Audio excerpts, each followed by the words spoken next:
Hey guys, how are you all? Welcome back to my channel. If you enjoy, then please like, share and do comments. After the carnage displayed the unfinished bridge, which included Haku and Zabuza's dead bodies lying next to each other, Kakashi and Team 7 decided to head back to Inari and Tsunami's house. All was quiet with the members of Team 7, and all of them reflecting on the day's events. Sasuke thinking about how to get stronger than others so he would not get knocked out by enemy nin. Haku had laid quite a beating on Sasuke, even with Sasuke using his Sharingan, which was another thought he was pondering. In another room, Sakura was replaying the events of the day and how useless she was. Replaying the events, she discovered that she wasn't the only useless one during the fight. Outside of the house though was Naruto, who was meditating. Naruto had never taken meditation so seriously before. Naruto was trying to contact the Kyuubi and talk to it. All of a sudden a noise was heard as a person was exiting the house. Naruto peeked his eyes open to see who it was, and he saw pink hair approaching him. He thought he could go back into a meditative mode and that Sakura was going to go by him on a walk into town or towards the bridge, but after 30 seconds more, he noticed that she was standing over him and glaring down at him. "Hello Sakura, you seem mad for some reason," Naruto stated. He was wondering why Sakura seemed so mad. Sakura didn't say a word for a while. A long awkward silence was present before Sakura finally made up her mind as she found the words that she wanted to say. "Naruto," Sakura said in a condescending tone, "why didn't you help Sasuke during your fight against Haku?" Sakura seemed to be getting angrier by the second just thinking over the sequence of the fight today. "Sakura, why are you saying that I didn't help during the fight?" Naruto tried to get a read off her face, but she had a blank expression on her face. "Surely you saw that when Haku's ice chamber broke that I had chakra flowing around me." Naruto was beginning to get angry thinking about Haku and how his death occurred. "Naruto, you always have and always will be useless." Naruto had a look of surprise on his face as Sakura stated this. "You are Konoha's #1 hyper-active knuckle-headed ninja and always be that way. Nobody will ever take you seriously because you never take anything seriously." Naruto began to shake and anger was rising within him. "You don't belong on this squad, Sasuke, or I don't want you here. Kakashi-sensei is the only reason you are still on this team, and I refuse to work with you anymore. You have been an annoyance from day one and I don't want you on my squad anymore, and neither does Sasuke." Sakura began to walk away and Naruto had his jaw nearly on the ground due to the way that Sakura just told him off. "Sakura. Wait, why are you doing this to me?" Naruto was beginning to get desperate. Sakura is somebody who he liked, not only as a crush but as a friend as well. "Naruto, you just have got on my nerves. You did nothing against Haku today, and you attacked Haku after Sasuke had already worn him out. Haku was an easy target and you could trap him with the Shadow Clone Jutsu. I just don't want you on my squad anymore. You are annoying and will always be that way in my book. I will never, and I repeat never, be your friend." Sakura took a few steps towards the house before she turned around towards Naruto. "Naruto, you will always be the dead last. You will never grow up and out of this childish shell that you are in.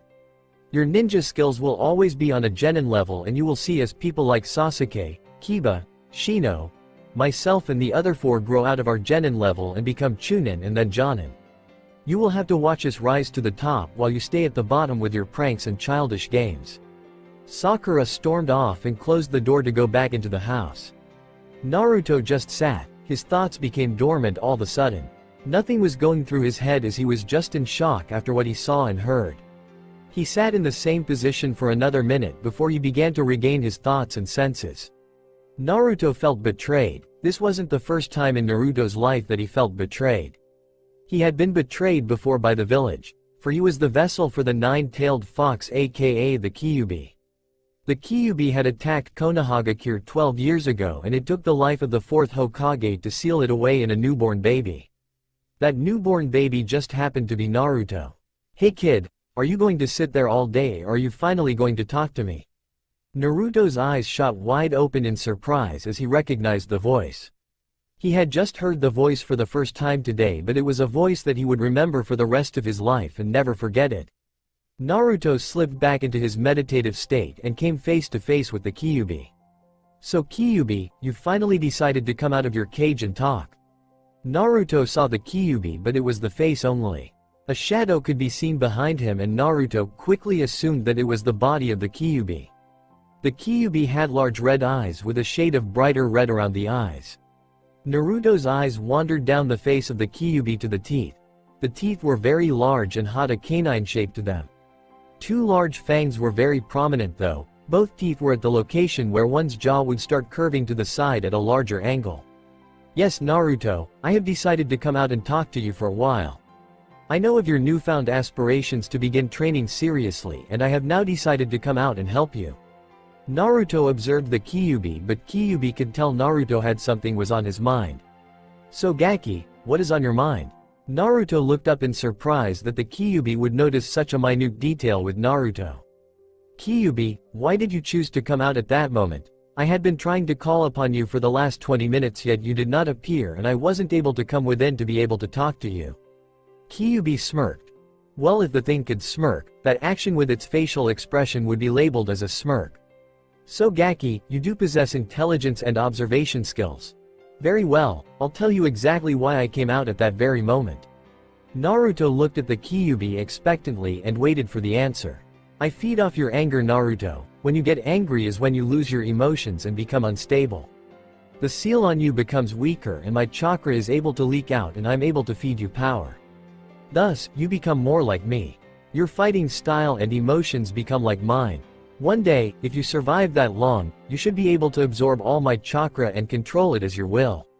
My main reason for appearing to you and telling you all of this is simple. As long as you or one of your offspring survive, then I can still live. For now, your fate is mine as well. So me guiding you along and encouraging you to take this new training to heart, and this will help me survive, Naruto stated quickly. Kyuubi was in shock that Naruto would cut him off. I understand, Kyuubi, you want to survive longer and you are going to survive through me. Naruto, I'm going to warn you of something though, that Uchiha boy is danger. His chakra tells of anger and revenge. Although you have some sort of bonding with this team, you should consider going out on your own and start training on your own. Also, since you are turning a new leaf, I'm going to lend you some of my abilities such as a keen sense of sensing chakra. Meaning you are going to be able to tell and track people easier. You are also going to get a stronger sense of smell. Although this doesn't sound like a big advantage, it's going to help you in battle. Thanks, Kyuubi, I'll be talking to you again sometime soon. I'm going to consider what you said about training on my own. With that, Naruto opened his eyes again and snapped out of his meditative state. His feeling of anger returned after remembering what Sakura just said to him about the fight that he had against Haku today. Remember kid, I can also communicate with you like this. This personally is easier for me, but just make sure that you don't say things out loud. You want to stay as normal to the kids your age, they don't know about me like their parents do. Naruto took this comment and let it soak in before getting up and heading back into the house. Naruto opened the door slowly and made sure it didn't make too much noise. He waved to Tsunami quickly before heading off to find a certain somebody. He quickly checked the house and found the person that he was looking for. The person he was looking for was talking to Inari. Inari had a look of surprise on his face as he opened his mouth and started to speak. Really, that happened? He really did do that? Asked Inari with a look of shock and trying to picture a mental image of the event occurring. Naruto smiled when he saw Inari look so happy. Naruto thought about his past and compared it to Inari's past. He remembered Inari when he first met him. Inari basically was still grieving the death of a male figure in his life. To Naruto, this was a foreign feeling. Naruto never had a father figure and still to this day doesn't know who his father is. Naruto though, could understand the pain and suffering of being picked on as the boy told the story of how he was rescued after being pushed off a small dock and not being able to swim. Having peers reject you and make fun of you like you are nothing and never be anything. Actually, Naruto had just experienced this feeling.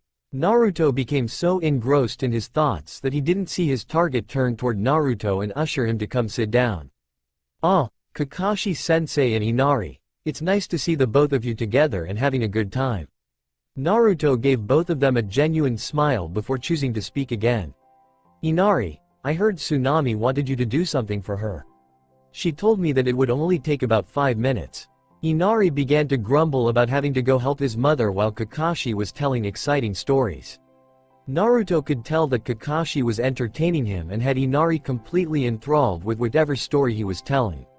"Inari, when you come back, I'll also be here and Kakashi-sensei will continue to tell his exciting stories." Naruto gave Inari another genin as Inari quickly left the room to take the least possible time so he could be back in time for Kakashi to continue his story. "Kakashi-sensei, there is something that I need to talk to you about." Naruto looked directly into his one eye. Kakashi noted that Naruto looked serious and quickly asked Naruto what Naruto wanted to talk about. "Naruto, what is it that you wanted to talk about? Is it something about what happened today?" Kakashi inquired. "Actually Kakashi, it is something that happened today but it isn't what you think it is." Kakashi's one visible eyebrow raised in the air as if wondering what Naruto could possibly be talking about. "Today Sakura came up to me and told me that I was completely useless during today's mission," Naruto spat out. "What?" Kakashi said in a surprised tone of voice. Kakashi looked down for a minute and then spoke. "Don't tell her this, but she was actually the useless member of the team today. All she did was protect Tazuna and she almost failed at that job. When Zabuza launched himself towards her, she completely froze up like you did with those two Chunin when we left for the village hidden in the mist." Naruto laughed at that memory, even though it was a very recent memory. Naruto vowed to himself that he would never do that again in battle. Even in battles in which the opponent was stronger. "Kakashi-sensei." Kakashi looked up as Naruto said his name as almost if he were depressed. This was not the ninja that Kakashi knew. This ninja was depressed and had scars on the inside. Not the hyperactive ninja that didn't have a care in the world. "She said that she and Sasuke did not want me on this squad anymore and that you were the only reason I was on this squad. She just completely put me down and labeled me as the person that will always be taken as a joke because I didn't take things seriously and always be the dead last out of all the ninja in Konoha. I don't understand why she would just lash out against you like that unless she really felt that you did nothing, which in reality we know you did and used strategy to beat Haku before Haku sacrificed himself against my lightning blade." Kakashi stated, while flicking his eye side to side trying to remember details about the fight. "Anyway, I'm over it but I want to train alone for a while." Kakashi looked again in surprise as his one eye widened. "My gut instinct told me that I should train on my own for a while. I just have a feeling that if I am able to train alone for a while then I will be able to be a better shinobi than I am right now." "I see," mumbled Kakashi. "No offense Naruto, but if Sakura is going to be like this then you should take some time off from our missions and just go out to a training ground and try to perfect your ninjutsu and taijutsu. You have shadow clones so that should help you quite a bit though. You haven't scratched the surface of what the clones are really meant to do though Naruto." This time it was Naruto who looked up in surprise as Kakashi was about to tell him something about the shadow clones that he didn't know. The shadow clones are more for information gathering than an actual offense or defensive, although it is good for diversions, offensive attacks and defensive maneuvers. The shadow clones are for information gathering due to the person who used the clones taking all the information in that was gathered from the clones. Although Naruto, I say use this wisely because if you get too many clones you can have an information overload with your brain and you could lose all the information that you gathered and then lose some more due to the brain needing time to heal. I would recommend that you go to the library and read up on how to do jutsus on different elements and how to improve your ninjutsu skills and taijutsu skills.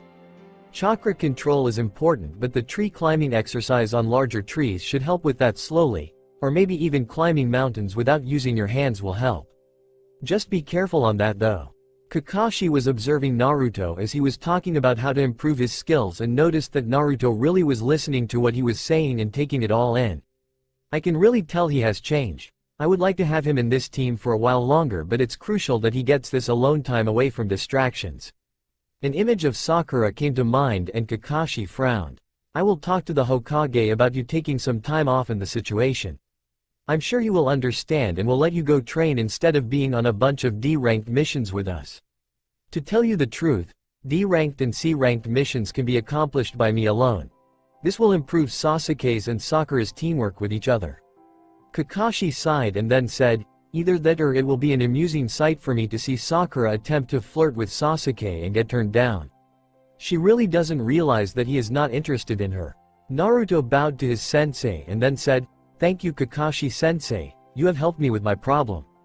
In a short period of time I'm really starting to trust you much more than I did during our first mission.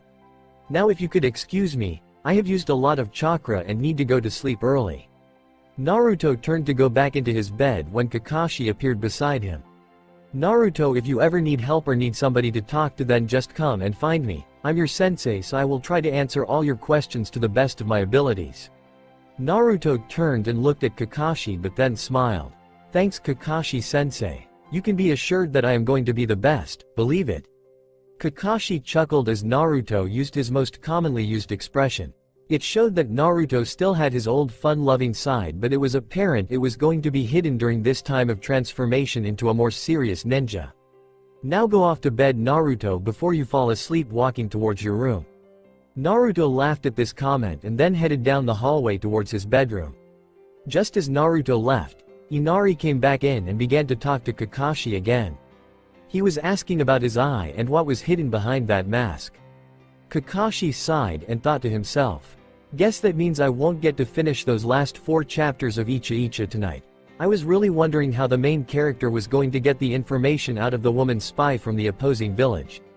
Time skipped to the next morning. As Team Kakashi walked across the Great Naruto Bridge, Naruto turned around to see the creation and the sign exclaiming the name of the bridge. Sakura snorted, as inner Sakura said, "If the bridge is anything like the ninja, then I give it 4 years top before it collapses. Wait, make that 3 years." Sakura had a smile on her face after hearing inner Sakura say that. She looked over at Sasuke, who was staring at the ground as she wondered what he was thinking about. Sakura then noticed that it was quiet among the 4 ninjas. This was a rarity, especially since Naruto was on the team. The only sound was Kakashi's laughing when he read something funny out of Icha Icha. While walking away from the Great Naruto Bridge, Naruto said that bridge will stand for a long time and provide a relief to the villagers. Naruto thought, "That's much like my future. Once I get back and start training on my own, then I'm going to be a great ninja and provide the village with the resources necessary for all the citizens to live a happy life." The bridge was just another motivator to Naruto. He had a lot to prove, especially to the whole village of Konoha, and he was going to need a lot of training to get the level he wanted to be at. Of course, the shadow clones are going to speed this process up by 3 to 4 times, maybe even 5. Naruto began to daydream about one day being Hokage, having a lovely wife and protecting the village he loved and the people he loved.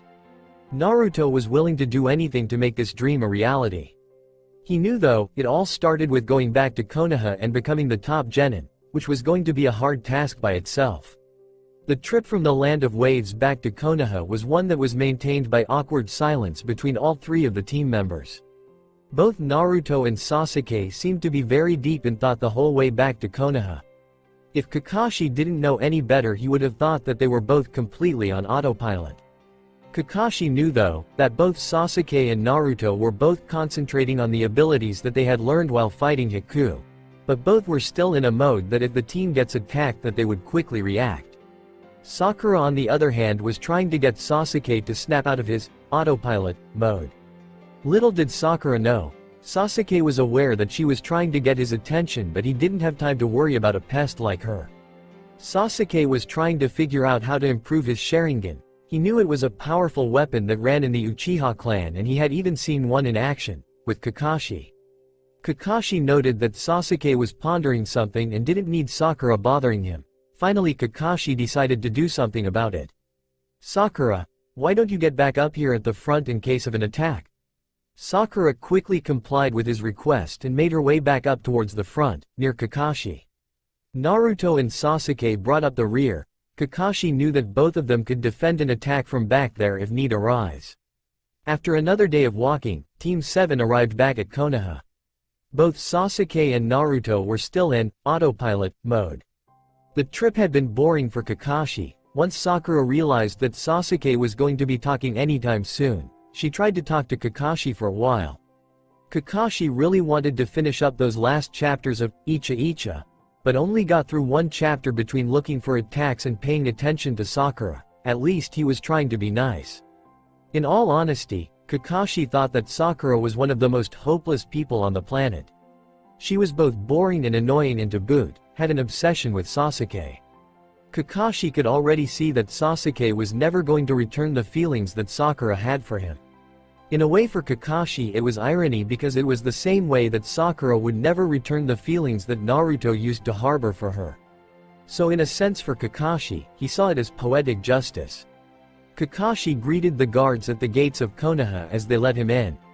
Kakashi and Team 7 walked in and the gates closed behind them.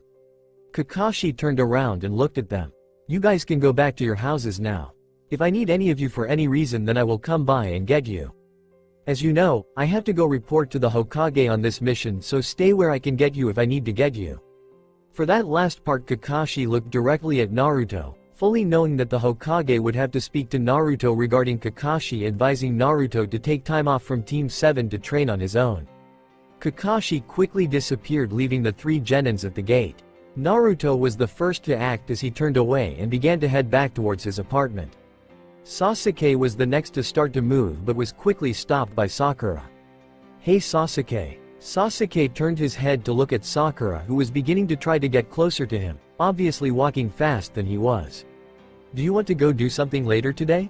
Sasuke was chuckling in his head. This girl never gave up despite how much he showed he didn't like her. She was completely obsessed with him and would never give up on him no matter how much damage he did to her. "No Sakura, I don't have time to do much today. I've got a lot of stuff to think about." Sasuke turned his head back to face forward and walked off towards his estate, leaving Sakura standing there near the gates. "What will I have to do to get my Sasuke-kun?" Sakura thought to herself. "You're pathetic kid, you need to take a more proactive approach, plus this is going to take a little time. He's not going to be going to another squad anytime soon," remarked inner Sakura. After inner Sakura had said that, Sakura began to go home. At the Hokage's office, "Report," said Sarutobi from his desk. "Hokage-sama, the mission to the land of the waves was a success." "That is good Hitaki, now report on how everybody in the squad did and how they are coming along with their skills." "Hokage-sama, the mission regarding Tazuma the bridge builder should have been marked as an A-ranked mission since we were attacked by Momoichi Zabuza and another ninja by the name Haku. I had to fight Momoichi twice during the trip. I defeated him both times, the first time Haku came and rescued him. Haku disguised himself as a hunter nin and took his body away. I soon came to the conclusion afterwards that Haku hit Momoichi in an area that was not fatal. I apologize for not seeing that sooner. The second time was on the bridge where Haku was killed by me and Momoichi succumbed to injuries suffered both at the hands of me and a large amount of men who were summoned by Gato." "So Gato was behind the force trying to stop the bridge building," replied Sarutobi, who seemed like he knew that was coming. "Yes, Gato was behind this but Momoichi killed him before he died." "I see," said Sarutobi, still not showing a great deal of emotion. "Alright then, how did your team do during this mission?" Sarutobi had been wondering this question since there had been two ninja instead of one that confronted Team 7 in Tazuna. The team did exceptionally well at the end of the mission. During the first fight they didn't do much but Naruto and Sasuke displayed good teamwork. The second fight they beat Haku with Haku using some sort of Kekkei Genkei to control water and trapping them in an ice chamber of sorts. Naruto leaked out some of the fox's chakra though. That is something we need to keep an eye on in the future, and Sasuke has a Sharingan now. It might be new to him but it's a great asset in battle as you know. Yes, I'm aware of the Sharingan and how it can help the user in battle. Naruto is another case though, as the fox leaks more chakra out he becomes stronger. We need him to learn how to control the chakra. If he is able to accomplish that then he might one day become Hokage. Kakashi smiled at this statement by the Hokage. "Hokage-sama, there is one problem though with Naruto." "Kakashi, what is that? Did he do something wrong on the mission?" Sarutobi asked with a voice that was both demanding of an answer and eager to hear the answer. "No, Naruto did very well on his first C-ranked mission and looks to have a bright future but we have teamwork issues. Sakura Haruno, who is supposed to be the second strongest of the genin in our team, has lashed out at Naruto for not helping out in the battle against Haku." Sarutobi's face falled to this news.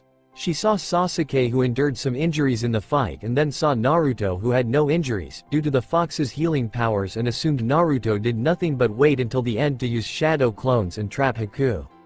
"Great, why did I know this would happen?" said Sarutobi with a look of understanding on his face. I spoke with both Sakura and Naruto. Sakura doesn't understand that the fox's abilities make him look like he doesn't have a scratch on him, and she won't until she sees it in battle.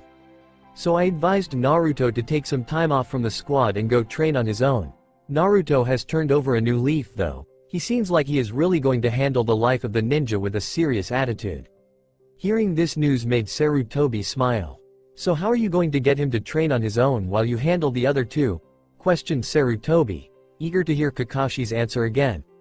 I'm going to let him use my access to the Konoha library where he can read up on different jutsus and fighting techniques. Of course, since most of our missions are D-ranked anyway, I will still be in town to help him. So I will train Sakura and Sasuke first and then go check on Naruto. This will provide me with a team that works together, but also it's going to really strengthen Naruto. So by letting Naruto freelance on topics and learn whatever he wants is going to help him. Naruto does have a tendency to not pay attention to something when it is boring to him. That does explain his lack of genjutsu knowledge. Alright, I approve of this, but I want to know what you are going to train him on. Kakashi's eyes moved during this, resembling a smile. Sarutobi thought he was smiling but couldn't be sure since Kakashi wears that mask over half his face. I'm going to give him the element test early. Naruto should be positive for at least 2 elements. Likely it will be wind and earth, but it might be wind and water. I'm not completely sure of it. I know, however, though Naruto won't test positive for fire, but he has the fox which is of fire, so through the fox he will be able to do fire jutsus. I also have reason to believe he has contacted the fox. What? He's already contacted the fox?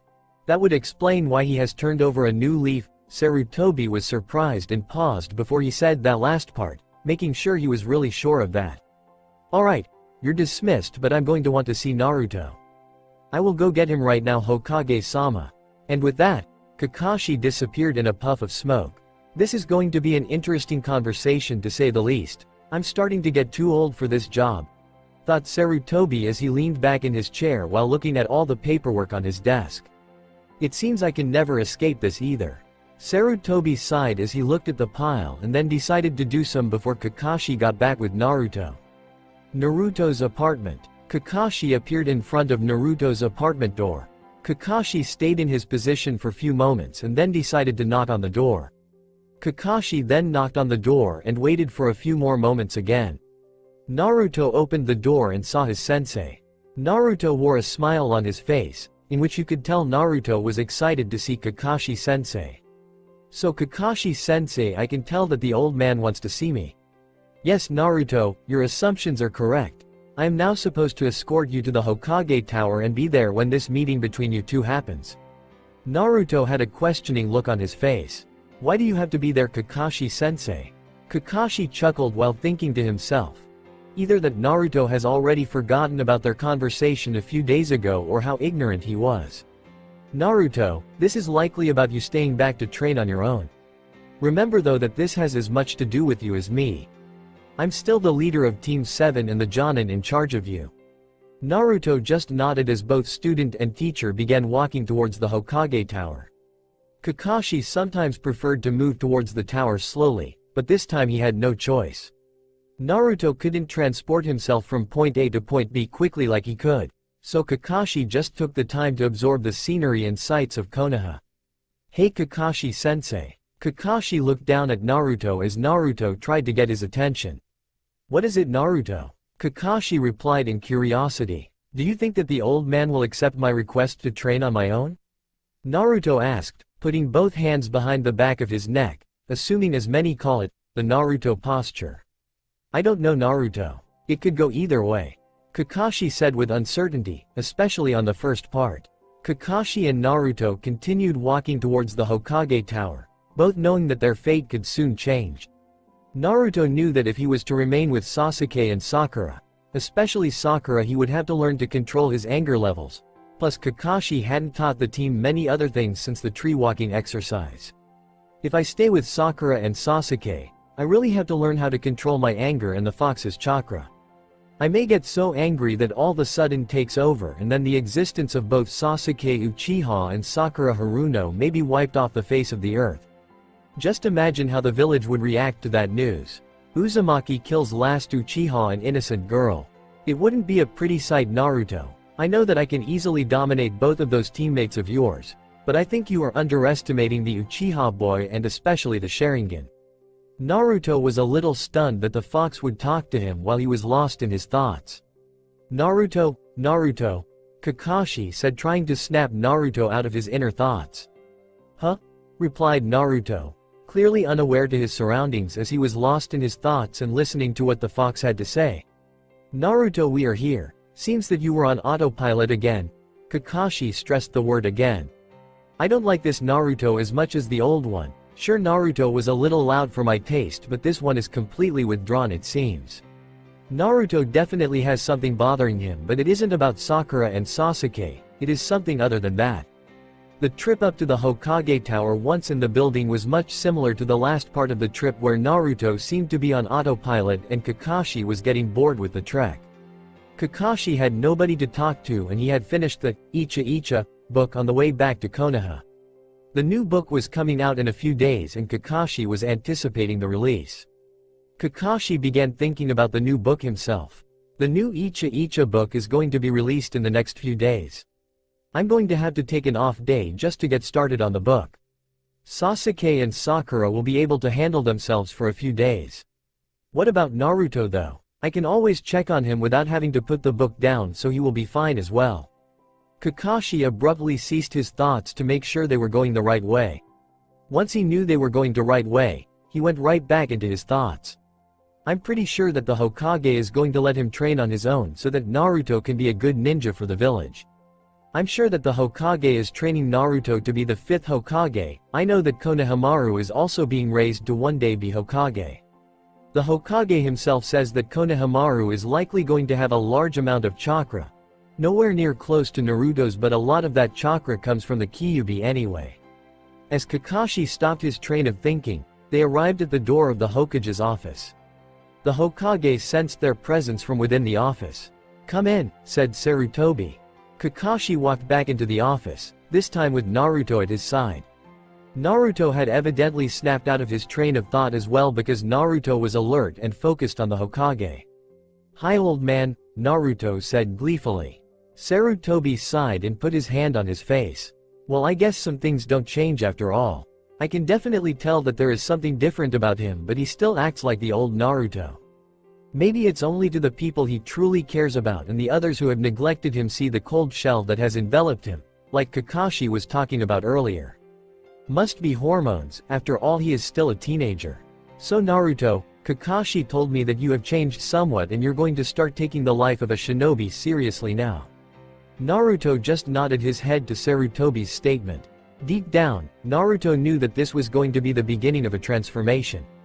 No longer would there be the troublemaking little kid, but a powerful shinobi who could not only use the shinobi arts but is the host of the powerful Kyuubi and can use its powers when necessary.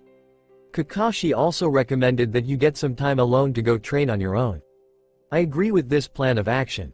The main reason is that from what Kakashi has told me, Sasuke and Sakura need to be more cohesive as a unit, thus they need to improve their teamwork with each other. Naruto cringed at the mention of Sasuke's name and clenched his fists at the mention of Sakura's name. Kakashi noticed this and decided he needed to take action and say something fast before Naruto got too angry that the fox would take over. Listen Naruto. You and Sasuke have far superior teamwork than Sasuke does with Sakura. I've come to a conclusion that Sasuke doesn't even consider Sakura a part of the squad because she is weak and shows no resolve to help you out in a dangerous situation. This of course is hypothetical and based on observation of Sasuke's behavior towards you and Sakura, but I'm pretty sure I am right. Naruto unclenched his fists, but Kakashi knew that he needed to explain some more on the team balance to Naruto. Because you and Sasuke consider each other to be rivals, you both have grown quickly and I'm proud of you. This also has done wonders to your teamwork as well. The whole behavior of trying to one-up each other works really well when you two are fighting together. I saw this during the fight with Zabuza when Sasuke used you as a weapon and then you surprised Zabuza with an attack from behind. Either way, both sides are going to benefit from you taking time off to train by yourself. Although, knowing Sasuke, he won't benefit at all from this because he will continue to ignore Sakura, just like she ignores you Naruto. Sarutobi was listening carefully to this and began to think about how the village council would react if he ever told anybody or they found out that the Hokage made a decision for Team 7 that benefited the dead last on the team rather than benefit the last member and pride of the Uchiha clan. It would become a political mess and the village council would be asking for shinobi's heads on a platter. So Naruto, my final ruling for this training of yours is going to be an approval. I'm going to approve the training as long as you have the necessary resources to train on your own. Kakashi is going to help you out with that as well as checking in on you daily to make sure that you are making progress and are not eating ramen at Ichiraku's. Naruto smiled after that, but a sweat drop had formed on his face. Kakashi-sensei can't catch me at Ichiraku's at all. This isn't fair. I need my daily dose of ramen from there. I guess I'm going to have to learn to move quickly from place to place. I shouldn't have to do much reading on that subject. I can just imagine that if Kakashi-sensei catches me, then I won't be able to have ramen for the rest of my life. That will really speed me up. Naruto. Kakashi, you are both dismissed from here. Kakashi will escort you back to your apartment where he is going to run down the things that you need to accomplish during the time of your training. If you don't accomplish this, then a consequence will be rendered and you aren't going to like it. Kakashi walked over to Naruto while Sarutobi was finishing his statement and stood right next to him while he finished. After he finished, Kakashi said something to Naruto and then disappeared in a cloud of smoke. I have to get back to my house in 3 minutes or he's calling off the training. That's near impossible. It took me a while to get here anyway and that was walking. I guess I have to get going. Naruto walked by Sarutobi's desk and towards the windows. Bye, old man. You need to clean up your desk with all that paperwork lying around there. As Naruto finished that sentence, Naruto jumped out the window and quickly began to rapidly move towards his apartment. I was right. Some things never change about that kid. At Naruto's apartment, Kakashi was waiting for Naruto at his apartment. He was being serious by telling Naruto that if he didn't get back within 3 minutes, then he would be calling off the training. Kakashi, though, fully expected Naruto to fully make it back in time though. Just as he thought about that, Naruto arrived at the front door, panting heavily and smiling as he knew he made it back in time. 2 minutes and 45 seconds, well done. Naruto nodded and still had that smile on his face as he put his hands behind his head. Kakashi smiled himself when he saw Naruto do this. Maybe it was just an unconscious thing that Naruto did, but it made him look more at ease. Do you know why I made you do that exercise, Naruto? Naruto shook his head no. Naruto was apparently still out of breath and didn't really want to talk right now and was more focused on getting the oxygen back to his lungs and regaining a normal breathing pattern. I did that because, when in a situation of emergency, a person can push themselves far beyond what they expect to do. The emergency situation kind of works like an alarm that allows the person to be notified of an emergency and helps the person unlock some sort of ability that can't be used when normally running, jumping or even fighting. I knew that you would beat the allotted time, so I knew that I wouldn't have to cancel the training. This also served to show how much the training actually meant to you. If you hadn't made it by the time I set, then I knew that the training wasn't much of meaning towards you. Now I see that it is in fact important to you and I'm going to begin to help you with it. I understand, Kakashi-sensei, said Naruto, but still panting. Now Naruto, we are going to go to the spot where you had your training match. I will accompany you there and I'm going to have you do something for me. Time skip to training ground 7.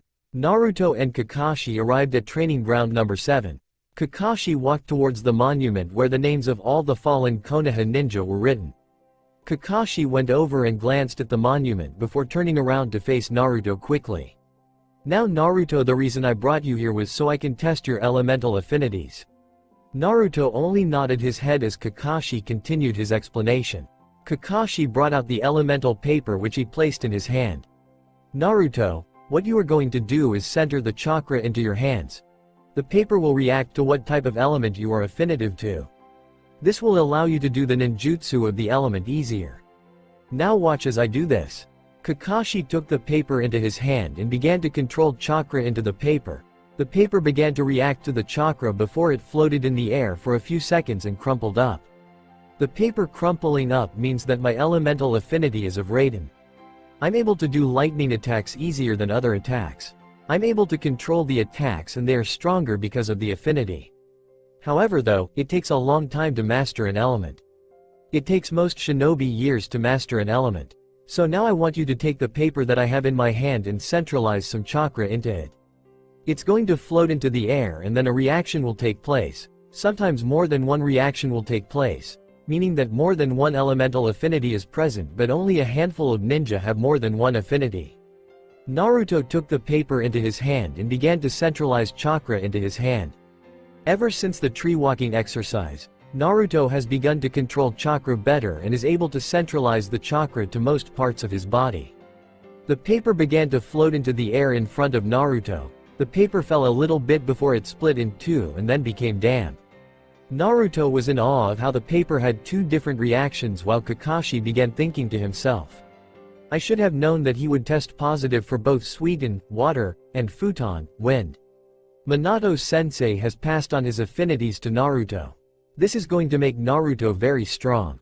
I'm sure that he is able to do Kaiden attacks through the fox. This means his only real weakness is Doden attacks.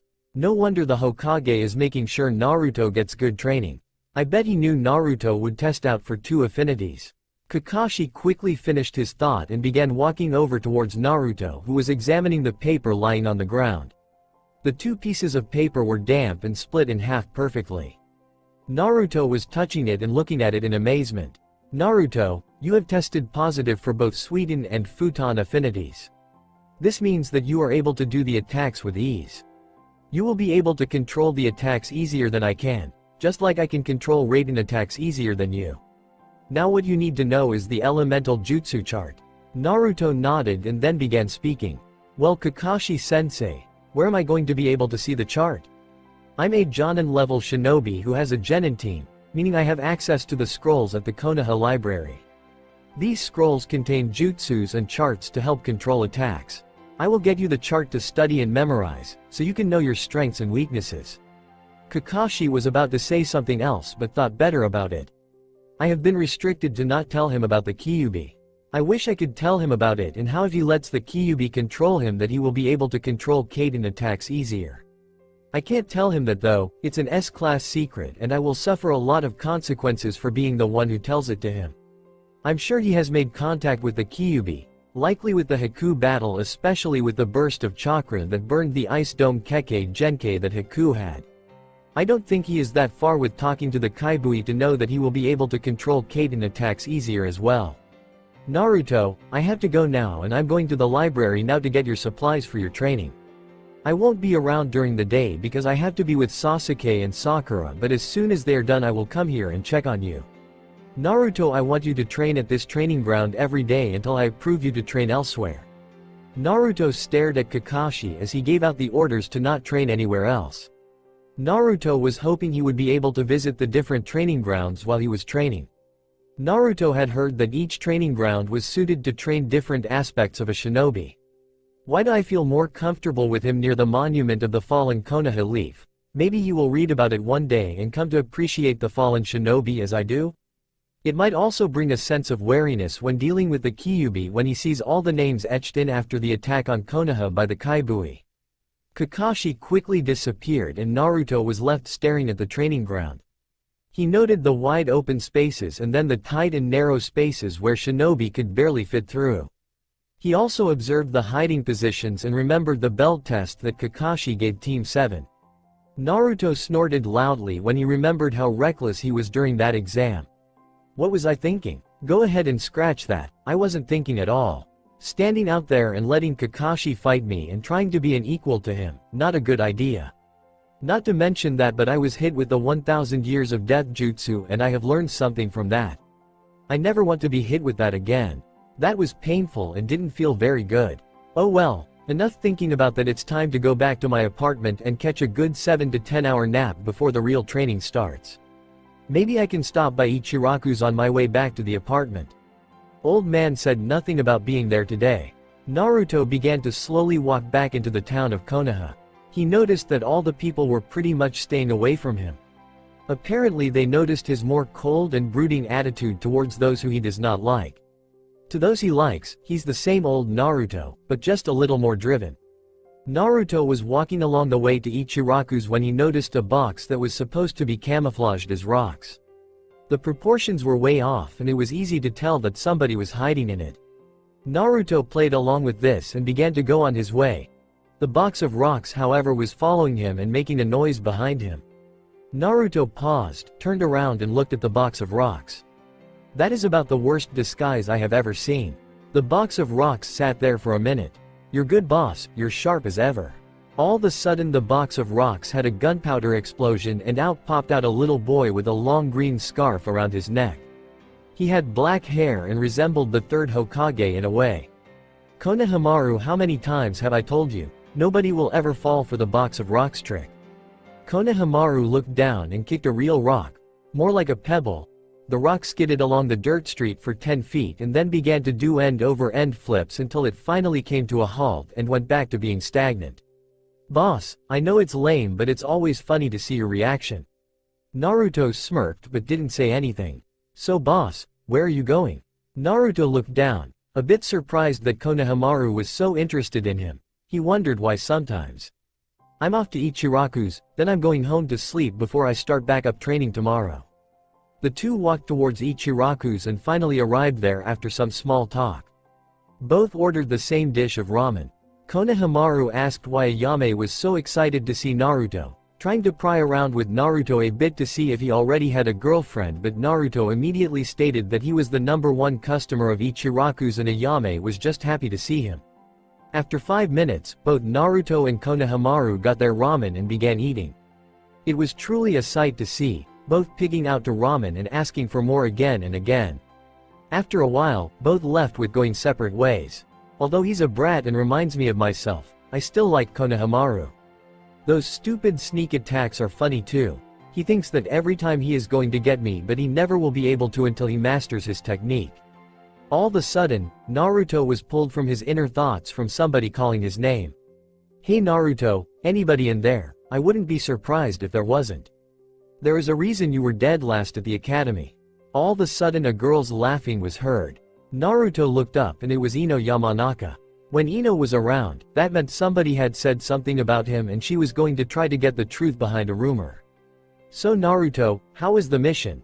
I heard that Sasuke did all the work and you did absolutely nothing and were useless. Great, looks like somebody's assumptions spread like wildfire. Wait a minute, didn't Sakura and Ino hate each other? I assumed then that they came to some kind of understanding. Naruto was pondering that thought when all of a sudden a force was trying to penetrate into his mind. Naruto saw that Ino was in her jutsu pose and using her mind-body switch technique. All of a sudden though the force was bounced off Naruto and went back to Ino. What? How could this be? I was penetrating into his mind, Ino whined. Just what the hell was that red barrier that my mind-body switch force hit off of? It was very evil looking. Naruto began walking by Ino, hoping he would be able to pass without a word, but he decided to ditch that thought, and as he walked by he whispered something in an inaudible voice to everybody but Ino. Please, don't try to mess around with me. Be warned though, that jutsu will never work on me. Naruto quickly moved towards his house at the same pace he moved towards it earlier for Kakashi's first test. Naruto could feel the improvement in his physical energy as he was faster than the last time. All I wanted was some stupid information, no need for him to get mad at me or anything. I've done that before on him and he didn't care. Wait a minute, back up. Naruto got mad. Naruto hasn't ever gotten mad before in front of me. The way he talked was scary though, it seems like he's changed a bit. Maybe that's what Sakura was talking about, he's probably just pissed off anyway. He can't hurt a fly though, he was dead last at the academy and probably has just slacked off and pulled pranks since then. I could beat him in just a few minutes. And with that, the Yamanaka walked off, going back to her confident self as she was strolling the village looking for a way to kill time before she had to work another shift at the flower shop. Time skip. Next morning, Naruto had already woken up and had his breakfast, which included many outdated products but some newly bought milk. Naruto arrived at the training grounds where he and Kakashi met yesterday. Naruto showed up at the time when he was supposed to meet him, but surprisingly Kakashi was already there waiting for him. Whoa, Kakashi-sensei, I didn't know it was like you to be early. I guess there is a first time for everything. Kakashi smiled and handed Naruto a few things. I got these scrolls which contain Suiten and Futon release attacks. I don't expect you to have them down by the end of the day, but I expect you to have at least 4 down by the time we spar in 10 days. Naruto's jaw dropped. Wait, Kakashi-sensei, you said we are going to spar in 10 days. Yes, Naruto, I'm going to spar against you in 10 days to see how much progress you have made. That was explained to me by the Hokage yesterday when I reported on what we did in the afternoon. I must say that the Hokage is impressed with you having two different elemental affinities. The old man was impressed with me? Yes, Naruto, he was very proud of the way that you have progressed in so little time. Well, I have to be going. I'm late to the Team 7 practice again, and we have to go catch the cat again. Nothing like these fun D-ranked missions. Kakashi quickly dropped off 12 scrolls with Naruto, waved bye quickly and disappeared in a cloud of smoke. With Kakashi at the bridge, Kakashi landed on top of the bridge as Sakura and Sasuke was standing below waiting for him to arrive. Kakashi put his hand up in a welcoming motion as he spoke from above. Well, hi guys, sorry I'm late. Why are you always late? What's your excuse this time? Yelled Sakura. A young boy needed my help and I thought it would be noble of me to help him out. So this man is more important than Team 7. Yelled Sakura again. Why actually, he is very important, Kakashi said with a smile that could be seen through the covering of his mask. Kakashi was with Sasuke and Sakura as he explained the mission to catch the cat again. Sasuke seemed to care less about what they were doing and Sakura began complaining about how they as a team were not improving their teamwork and or getting stronger. However, both decided to do the mission and it was successful, but Kakashi throughout the whole mission was wondering how Naruto was doing. I hope he's okay, he should be able to handle some of that on his own. By the time I get back to his location, he should have completed the basic scrolls about chakra flow and the human anatomy. Kakashi went to Team 7's location and retrieved the cat to take back to the Hokage's headquarters. He dismissed both Sakura and Sasuke claiming that the day was over and he had some stuff to do later. I guess I'm picking favorites. Sasuke reminds me of myself in some ways but Naruto has more of a cross between both me and Obito. Maybe that's why I like him so much. Sakura is much like Rin, while she was my teammate, I would prefer hanging out with Obito alone over hanging out with her and Obito. Kakashi took the cat and immediately appeared outside the Hokage's headquarters. He brought in the cat and collected the money for the D-ranked mission. Kakashi then began giving the details of the mission and how it was conducted. The other shinobi seemed impressed with Uchiha and how he has grown. I know he is the favorite of the village but I also have to give him credit on how much he has grown. I know he trains by himself and rivals himself against Naruto but he has gained a lot of experience and his powers are developing more, thought Kakashi. Kakashi finished the report and then vanished in a cloud of smoke again, this time appearing outside of Training Ground 7. Kakashi saw Naruto, leaned up against a tree reading what one of the scrolls had to offer. Kakashi smiled a bit thinking how peaceful he looks. Kakashi walked over to Naruto. Once Kakashi was within a few yards of Naruto, Naruto noticed him. Hi Kakashi-sensei, are you back here after that mission, so how did it go? Kakashi smiled a bit but wondered why Naruto was asking about his old team. It went fine. Sasuke did most of the work and eventually caught the cat. Their teamwork is improving even though they don't realize it yet. Naruto smiled when he heard that Sasuke had taken over his position as the cat catcher. Naruto began laughing in his head when he thought about Sasuke getting clawed out by the cat. Naruto, there is something that I have to tell you about though. Naruto's thought about Sasuke and the cat immediately vanished and he began paying full attention to Kakashi. I have a feeling that the Chunin exams are going to be taking place soon. Probably right after my spar with you in 10 days. Naruto had a look of questioning in his face, thinking about what possibly the Chunin exams could be. So what exactly are the Chunin exams? Naruto questioned, finally thinking of the words to say after going through all the possibilities that the Chunin exams could be. The Chunin exams are a 3-part test in which the villages send all their genin to a certain location. The location this year happens to be Konoha. The genin compete in the Chunin exams through 3 parts. I'm not allowed to tell you what any of the parts are but I can tell you that you have to be on guard at all times. If you pass all 3 stages of the Chunin exams and show your fighting prowess then you will be promoted to Chunin from genin. Naruto put all that information through his head but still had a question. Kakashi-sensei, how strong do you think I am and do you think I will pass the Chunin exams? Kakashi smiled while thinking how easy it will be for Naruto to make it to the final stage of the Chunin exams, and then it was all up to the Hokage and his advisors to determine if anybody would be promoted to Chunin. Naruto, I actually think of all the current rookie genin you are the strongest. That will be after I finish my training session with you in 10 days. I'm confident that if you fought against the entire rookie 9 that you would win against all of them, even Sasuke. Sasuke is your closest competitor though. Naruto began to smile as his sensei was praising him for the abilities he had. Of course, that information is all based on the things I hear from the other Jonin who have genin teams.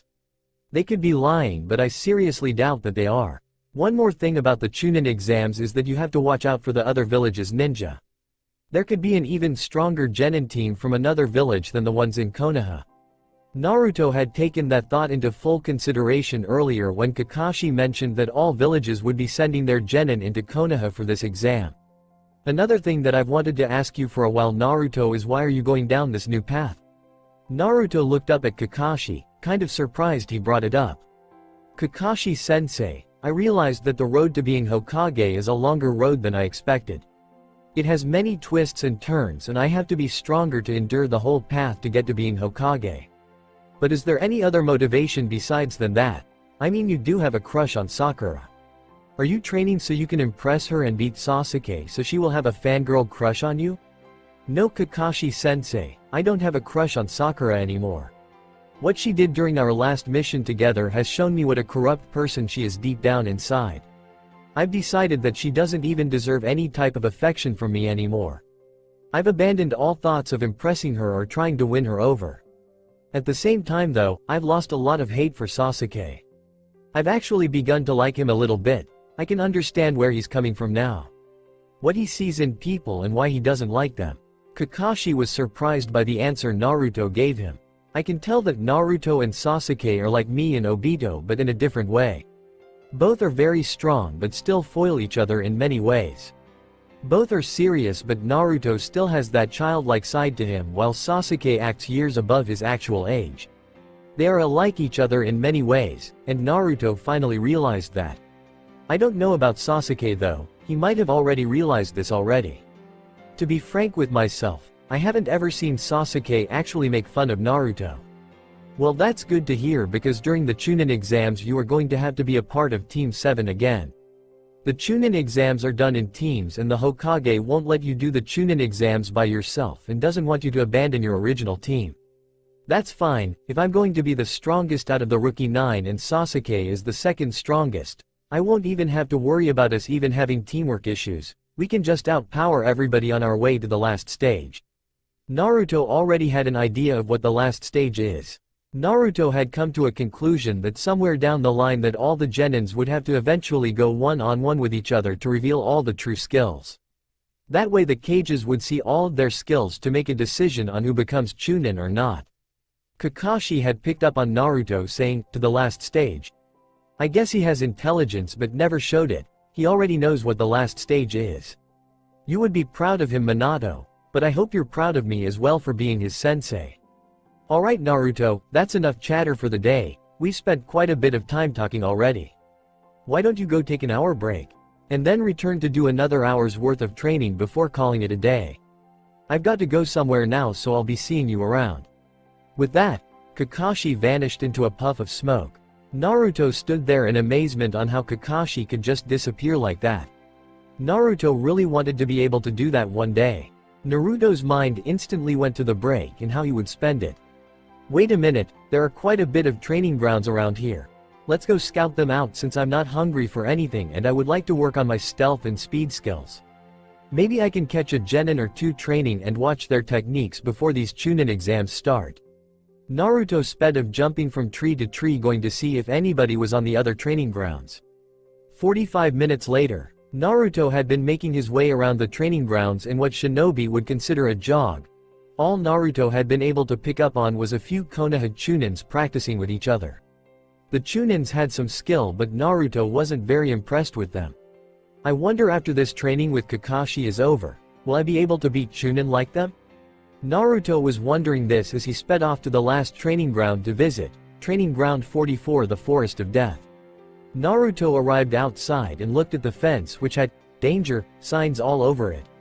Naruto was reading about the forest of death and the creatures that lay within it. This is cool, maybe I'll convince sensei to come in and train after our spar and before the Chunin exams start, Naruto thought out loud.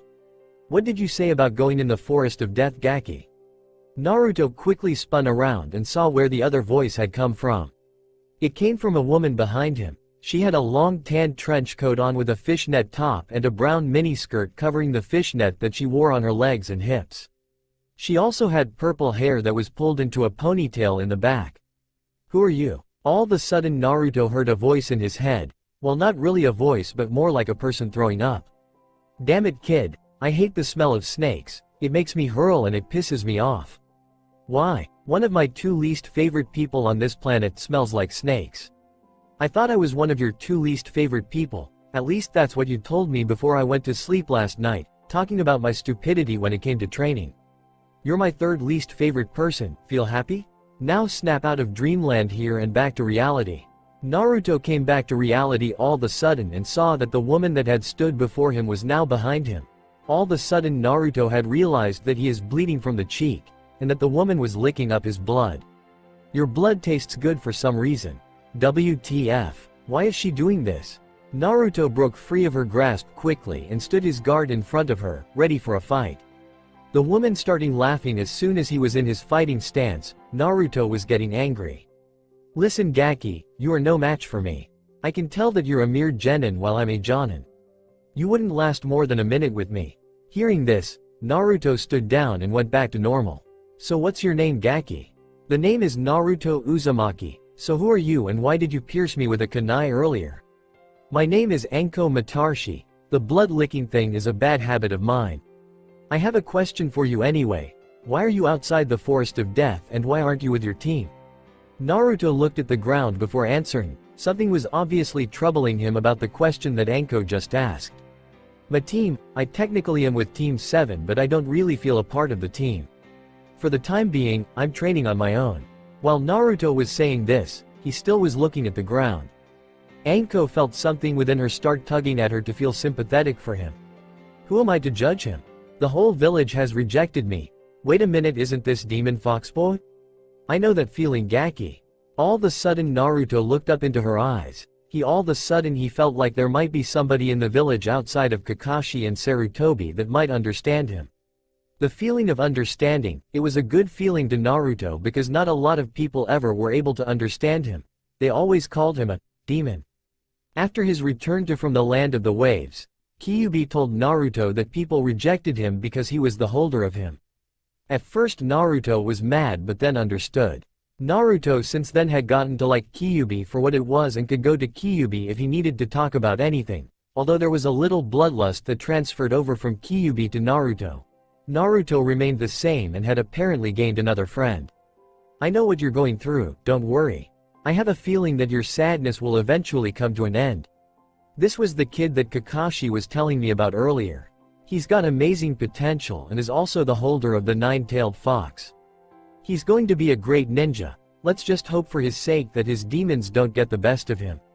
Plus, with the Chunin exams starting in 10 days, if he passes, his missions will be starting with other shinobi and kunoichi instead of his own team. Really, you think my sadness will end soon? Naruto questioned, hoping for a positive answer. His team had put him in enough misery and on top of that, the whole village had rejected him. Yes. Hey, how about in about a week, I'll give you a tour of the forest of death. Really? You'll do that for me? Don't worry about it, I won't mind, that is at least if you can hold your own against the monsters that lay within there. Don't worry about that. My skills will be developed within a week, Naruto said confidently. It was now brimming off him as Naruto was then a good mood again. It made Anko happy inside for some reason. Yes, I'll give you a tour of that when you're done with your training. Speaking of which, don't you have to be somewhere? Naruto looked confused for a few seconds before realizing what she meant and then a grim look appeared on his face. Great, I'm going to be late back to the training grounds if I don't get a move on it. Kakashi is probably waiting for me back at the training grounds. If I make him too long he's going to suspect I'm at Ichiraku's. Bye Anko, I'll see you soon. Naruto quickly sped off but not before waving to his new friend. Bye Gaki, Be careful with that training with yours. Be careful, what am I saying? I sound like his mother. There is definitely something about him though. He said he's with Team 7, if I remember correctly that's Kakashi's team. If Naruto is getting trained by Kakashi on his own, well then Naruto is going to be very strong the next time I see him. Still, I'm getting way too soft. Pull it together Anko. With that thought, Anko jumped back into the forest of death to get her mind of the recent conversation with a certain shinobi. Training should get my mind off him for the time being. Meanwhile, Naruto was quickly jumping along trying to make it back in time. Kakashi had been appearing on time more recently, maybe it was because Naruto was so important to Kakashi now. Naruto quickly arrived with a few minutes to spare, Kakashi was already there. So you were out. Where were you, Ichiraku's? Kakashi asked with a straight face, even though on the inside he was smiling because he thought he had caught Naruto in a trap. Actually I wasn't. Kakashi nearly face fell. He was positive he had him in a trap. Naruto was beginning to surprise him more and more of late. Kakashi had labeled him as unpredictable but he was becoming damn near impossible to read at all. Naruto, there is something that I want to teach you. It is not on one of the scrolls that I gave you with jutsu in them. Naruto looked up. He was eager to learn a jutsu he could use in battle. I'm sure you are going to recognize this when I use it. If my theory is correct, using the Kyuubi's senses with this attack, shadow clones and a taijutsu skill that is better than most, Naruto should be a great Chunin with this technique alone. I knew my Sharingan would one day benefit me in big way outside of battle. I guess it's teaching others jutsus like this. Kakashi spun through a few quick hand signs. Sweden. Kirigakure no Jutsu. Water release. Hidden mist jutsu. A thick mist enveloped both Kakashi and Naruto. This is the technique that Zabuza used against Kakashi. No wonder this technique is so good, I can't see anything. Wait a minute, all of a sudden, Naruto felt a tap on his shoulder. Kakashi was standing right behind him. Naruto could hardly even see Kakashi at such a close range. Kakashi had really put more chakra into the move than Naruto thought he would, therefore making the fog denser. As Naruto looked at Kakashi, the mist disappeared and everything returned back to normal. That's how effective the technique is. You can use shadow clones with that technique as well, and I'm guessing that your taijutsu is stronger than most people realize. That technique is only a D rank but it is very effective. I don't want you using this move against many people though. I don't want many mist shinobi and kunoichis knowing we know one of their secret moves. If you run into a mist team at the Chunin exams, use anything but that move. Naruto understood. He had heard that there would be an imbalance if a village knew too many of another village's secret techniques. He knew Kakashi really couldn't help how he learned the technique, and neither one of them wanted to be the cause of a war between Konoha and Kiri. I understand, Kakashi-sensei. I'm going to try to master this technique quickly so I can go home, read some more and then go to bed early so I can train earlier tomorrow. Naruto flipped through the hand seals as he remembered Kakashi doing them. The first time Naruto did the technique, the mist was a little thin and Kakashi, who was standing in the mid-range attack zone, could see him. Naruto completed the move 5 times after that. Each time the mist got thicker until Naruto nearly made the mist as thick as Kakashi did. The attack feeds off one's chakra to make the mist as dense as possible. It's no wonder he is able to almost produce the technique at the same level as I can in such a short amount of time without using a major training helper. He definitely has Minato's blood running through his veins. Kakashi-sensei, did you like that? You did a good job, Naruto. You are dismissed for the day.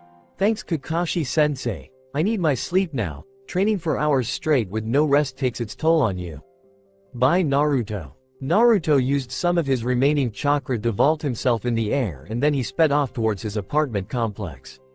He's sure growing, at least he's done for the day. That gives me time to go buy the new Icha book when it comes out tonight. I'm so excited. Time skipped to 2 hours later. Naruto was sleeping and was having a good nap when a familiar voice popped up in his head. Hey kid, you there? Naruto was groggy but woke up to see the Kyuubi. He was in the familiar sewer in his inner world that was shared with the Kyuubi. Yes, I'm awake. No, I'm not happy with you waking me up, and what do you want? Don't get snappy with me. You forget who I am. I'm the great Kyuubi. All who have met me have feared me. I'm going to ask the question again, what do you want? Kyuubi sighed to itself. Kids these days, they know nothing and don't fear big scary monsters anymore. Them and their stupid wannabe shinobi powers. You know I can hear what you're thinking, Kyuubi, and my powers aren't of a wannabe shinobi. Those powers are reserved for people like Ino and Sakura who are just fangirls and will never be kunoichis. I agree with you on that, Naruto. Those people are the type one don't like and I'm probably never going to like them. With that, Naruto got off his bed and began to put his ninja attire back on. Where are you going? That's a stupid question, Kyuubi. If you can read my thoughts then you should be able to know what I'm thinking. Kyuubi was irritated because that brat had just outsmarted the great Kyuubi. Kyuubi then was smiling on the inside because the kid was growing, he had become smarter, had a proactive approach to getting stronger, and most importantly, Naruto was beginning to accept darkness and was bringing it into his life. Naruto left his apartment and was heading towards his special spot. I should have known this is where he was going. I'm actually kind of stupid for not thinking he would go here, Kyuubi thought to himself. Naruto was jumping from roof to roof with ease. A lot of things a ninja should be able to do had become easy to him. Naruto could now jump from roof to roof without the people below him hearing that one footstep. That's a Chunin level ability on its own. Most genin would land and you would be able to hear the footstep from inside the building. Naruto quickly was doing this and arrived at his destination with ease. Naruto, you see that fourth guy's image? I don't like him very much. This place is not a very kind place for me. I don't care, Kyuubi. This is more of my own place, and I know why you don't like that fourth image. That's the one who sealed you. Yay, and I know something about him that will be given to you in due time. It won't be for me to tell you but instead the Hokage, but that's all in due time. Naruto thought about going to his inner world for a second to try to obtain that thought from the Kyuubi, but Naruto quickly surmised that he was bluffing and just wanted Naruto to get frustrated. Okay, Kyuubi, I'm just going to pretend like you never said that. Naruto jumped to the top of Hokage Mountain and landed on the top. This was Naruto's favorite spot. You could see all of Konoha from this spot. For some reason this put Naruto's mind, body and soul at ease being at the top near all of the Hokages. It was almost like they were looking out over him even though all the images were etched in stone and not real. Hey Naruto, I have to ask you something. What is it, Kyuubi? What are you going to do in the future? What do you mean by that? My future is here in Konoha. I'm asking that because the villagers don't like you here. It's almost better if you left the village for a while. After that you could come back to the village if you wanted, but if I were you, I would leave this village behind and go to a new village. So you're suggesting that after the Chunin exams that I leave this village? Not quite, not exactly right after the Chunin exams, but sometime right after. Why would I do that? I'm pretty sure that Sarutobi is going to see these vast improvements from me and is raising me up to be the next Hokage. Remember Naruto, to become Hokage you both need a vote of approval from the council and the people. Most of the people don't like you, so you lose that vote quickly. So, what about the council? Naruto asked quickly, hoping to get a positive answer. Alright, I'll sum up the council since you don't really know anything about it. Naruto quickly was losing a sense of what was happening around him and was listening to the Kyuubis speaking more intently than Naruto had intended. The council is made up of most of the elder Jonin of the village. Some of the Jonin on the council are the fathers of the people you went to school with, or the 8 who graduated from the academy. The only one else who I know is on the council is your sensei Kakashi. So out of that, you have one vote to get the Hokage position. Naruto became depressed all of a sudden. Kyuubi could sense this, but he was just telling him the truth. Naruto now knew that getting the position of Hokage would be near impossible. There is another way that you could get the position of Hokage. Naruto's hope was beginning to build inside of him. Naruto wanted to be Hokage more than anything in the world. He wanted to protect the village that he loved, even though they turned their back on him. You will have to take the Hokage position by force. Meaning that you will likely have to make a wager against the Hokage to try to get that position. Something like you putting up your citizenship to the village versus attaining the position of Hokage. Of course, the council still has to find you as worthy, but they would be so eager to get rid of you that they would pass you through without even thinking about the qualities of the position. You would instead only have one vote against that, Kakashi, but Kakashi is a smart man. He might see that you could beat the Hokage and actually pass you through as well. You are going to need time to build your strengths though. Give yourself about 5 to 6 years and you will be ready to take on the Hokage. The gears in Naruto's head begun to turn, but then all of a sudden Naruto became saddened again. So in 5 to 6 years, I'm going to have to take on the old man? Naruto asked. Kyuubi had not thought of that. Kyuubi had nothing against the third Hokage and had actually begun to respect him since he always looked out for Naruto and had the best in mind for him. I don't think the third Hokage has much longer to live actually, it's just one of those instincts of mine that are telling me that. I don't know how he will die, but I just don't think he has a long time to live. If that happens, then you are going to be taking on somebody else. If the worst case scenario happens, you could be facing Kakashi himself.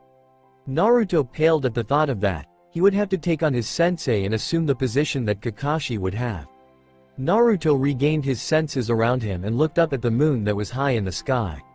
It was a beautiful night, no clouds were in the sky to block the moon and also block the light of the moon to shine down on the village. Naruto knew it was getting late and began his trip back to his apartment. Time skipped to the next morning.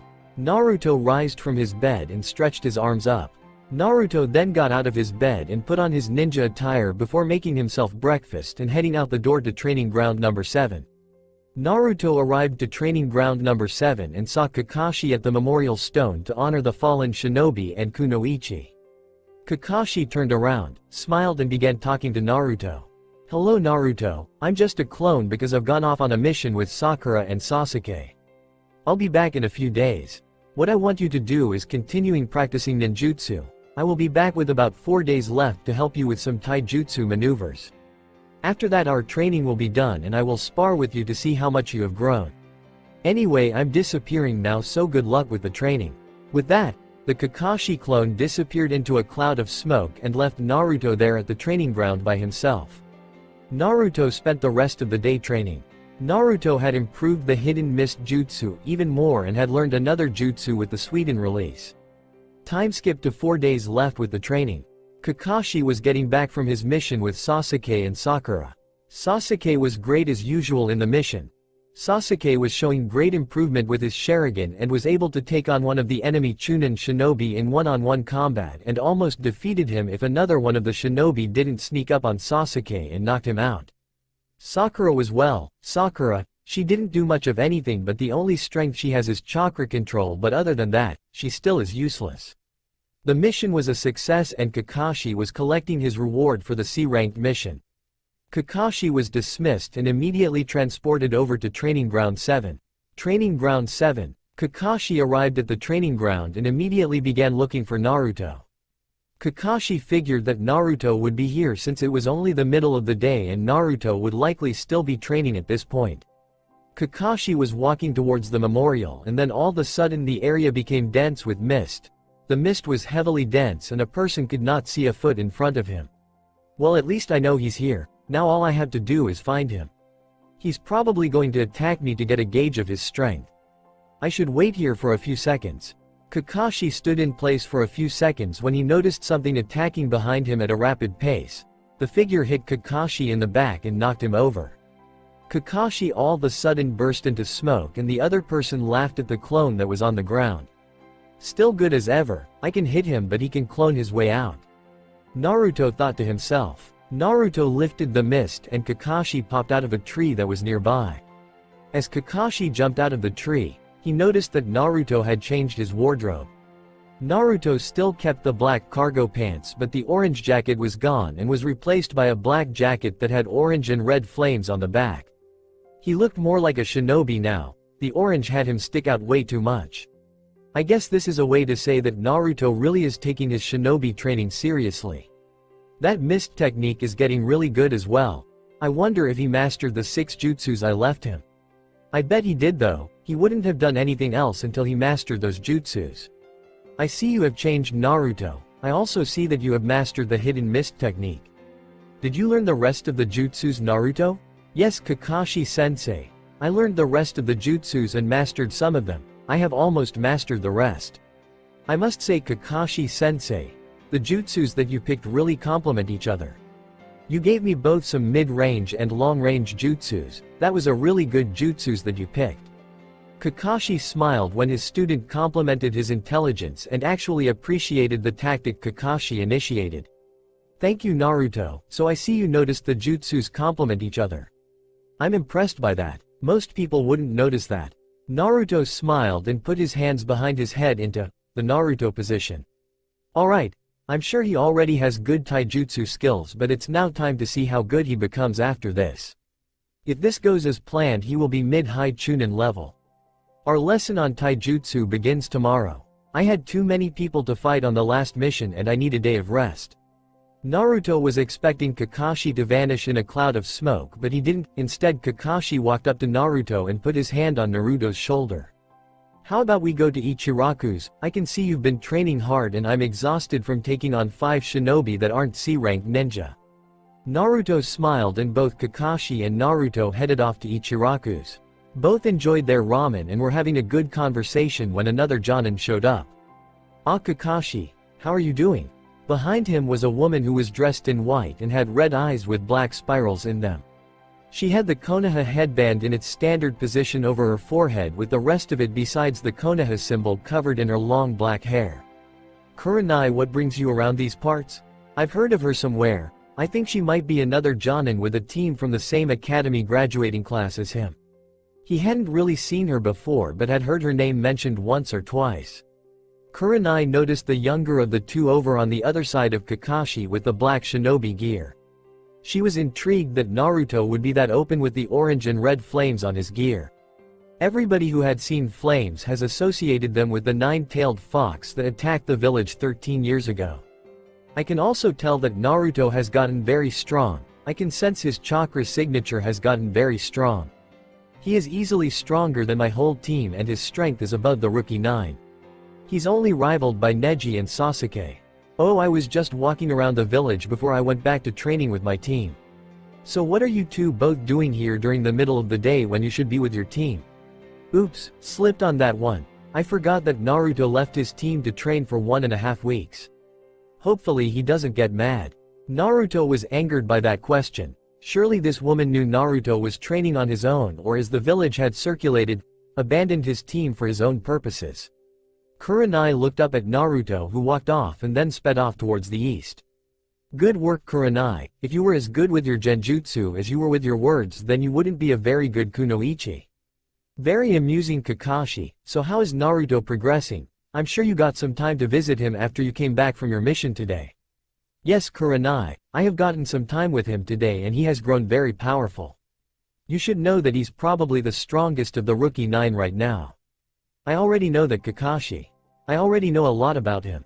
As you know, one of my students, Hinata Hyuga, has a crush on him. Yes, Kurenai, I know how to train him, but I don't know about his personality. He has already endured so much and the darkness is beginning to seep into his life slowly. His personality has already changed from the once always happy Naruto to a cold Naruto who only shows his true happiness to those close to him.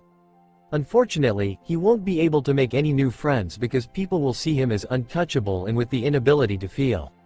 That's the only part of him that I'm concerned about. Other than that, he's always going to be loyal to Konoha. Kurenai looked at Kakashi. Kakashi was being brutally honest, and it was a rarity that Kakashi didn't know what he was doing. Kakashi had and still is the smartest person in Konoha, and to see him puzzled about someone is a 1 in a million chance. I'm starting the last segment of our training tomorrow. It's going to be all taijutsu and he's already fairly good with that, so he will be Chunin level with everything but genjutsu. He shows no sign of any ability to do anything but disperse a simple genjutsu. Then again, we all can't be as good with genjutsu as you, Kurenai. Kurenai smiled and had a little bit of a blush on her face. Thank you, Kakashi. Hopefully you will be able to dispel all the darkness surrounding Naruto. I don't want to deal with the consequences if you cannot get rid of it. One of the members of my team will never be the same again. With that thought, Kurenai pictured a certain Hyuga heiress down on her knees and crying, knowing that Naruto would never appreciate the kindness she would have to offer him. I have to go anyway. My team is probably going to be showing up at our training location in a few minutes and I don't want to be late. That would mean I would have to use an excuse saying that I got lost on the path of life. Kakashi smiled as Kurenai was obviously making fun of one of his favorite excuses for showing up late. Bye, Kurenai. Next time try not to upset my students so much when you are around them. Kurenai disappeared with a smirk on her face. She knew Kakashi was being sarcastic and wouldn't say anything hurtful like that to her. Back at Naruto's apartment. Fox, I finally get it. I finally get what you were saying a few days ago. Nobody in this village appreciates me outside of the old man, Kakashi-sensei and Iruka-sensei. Did you see how she acted? Asking the question like I wasn't even there or didn't know my situation. Am I this unimportant to the village?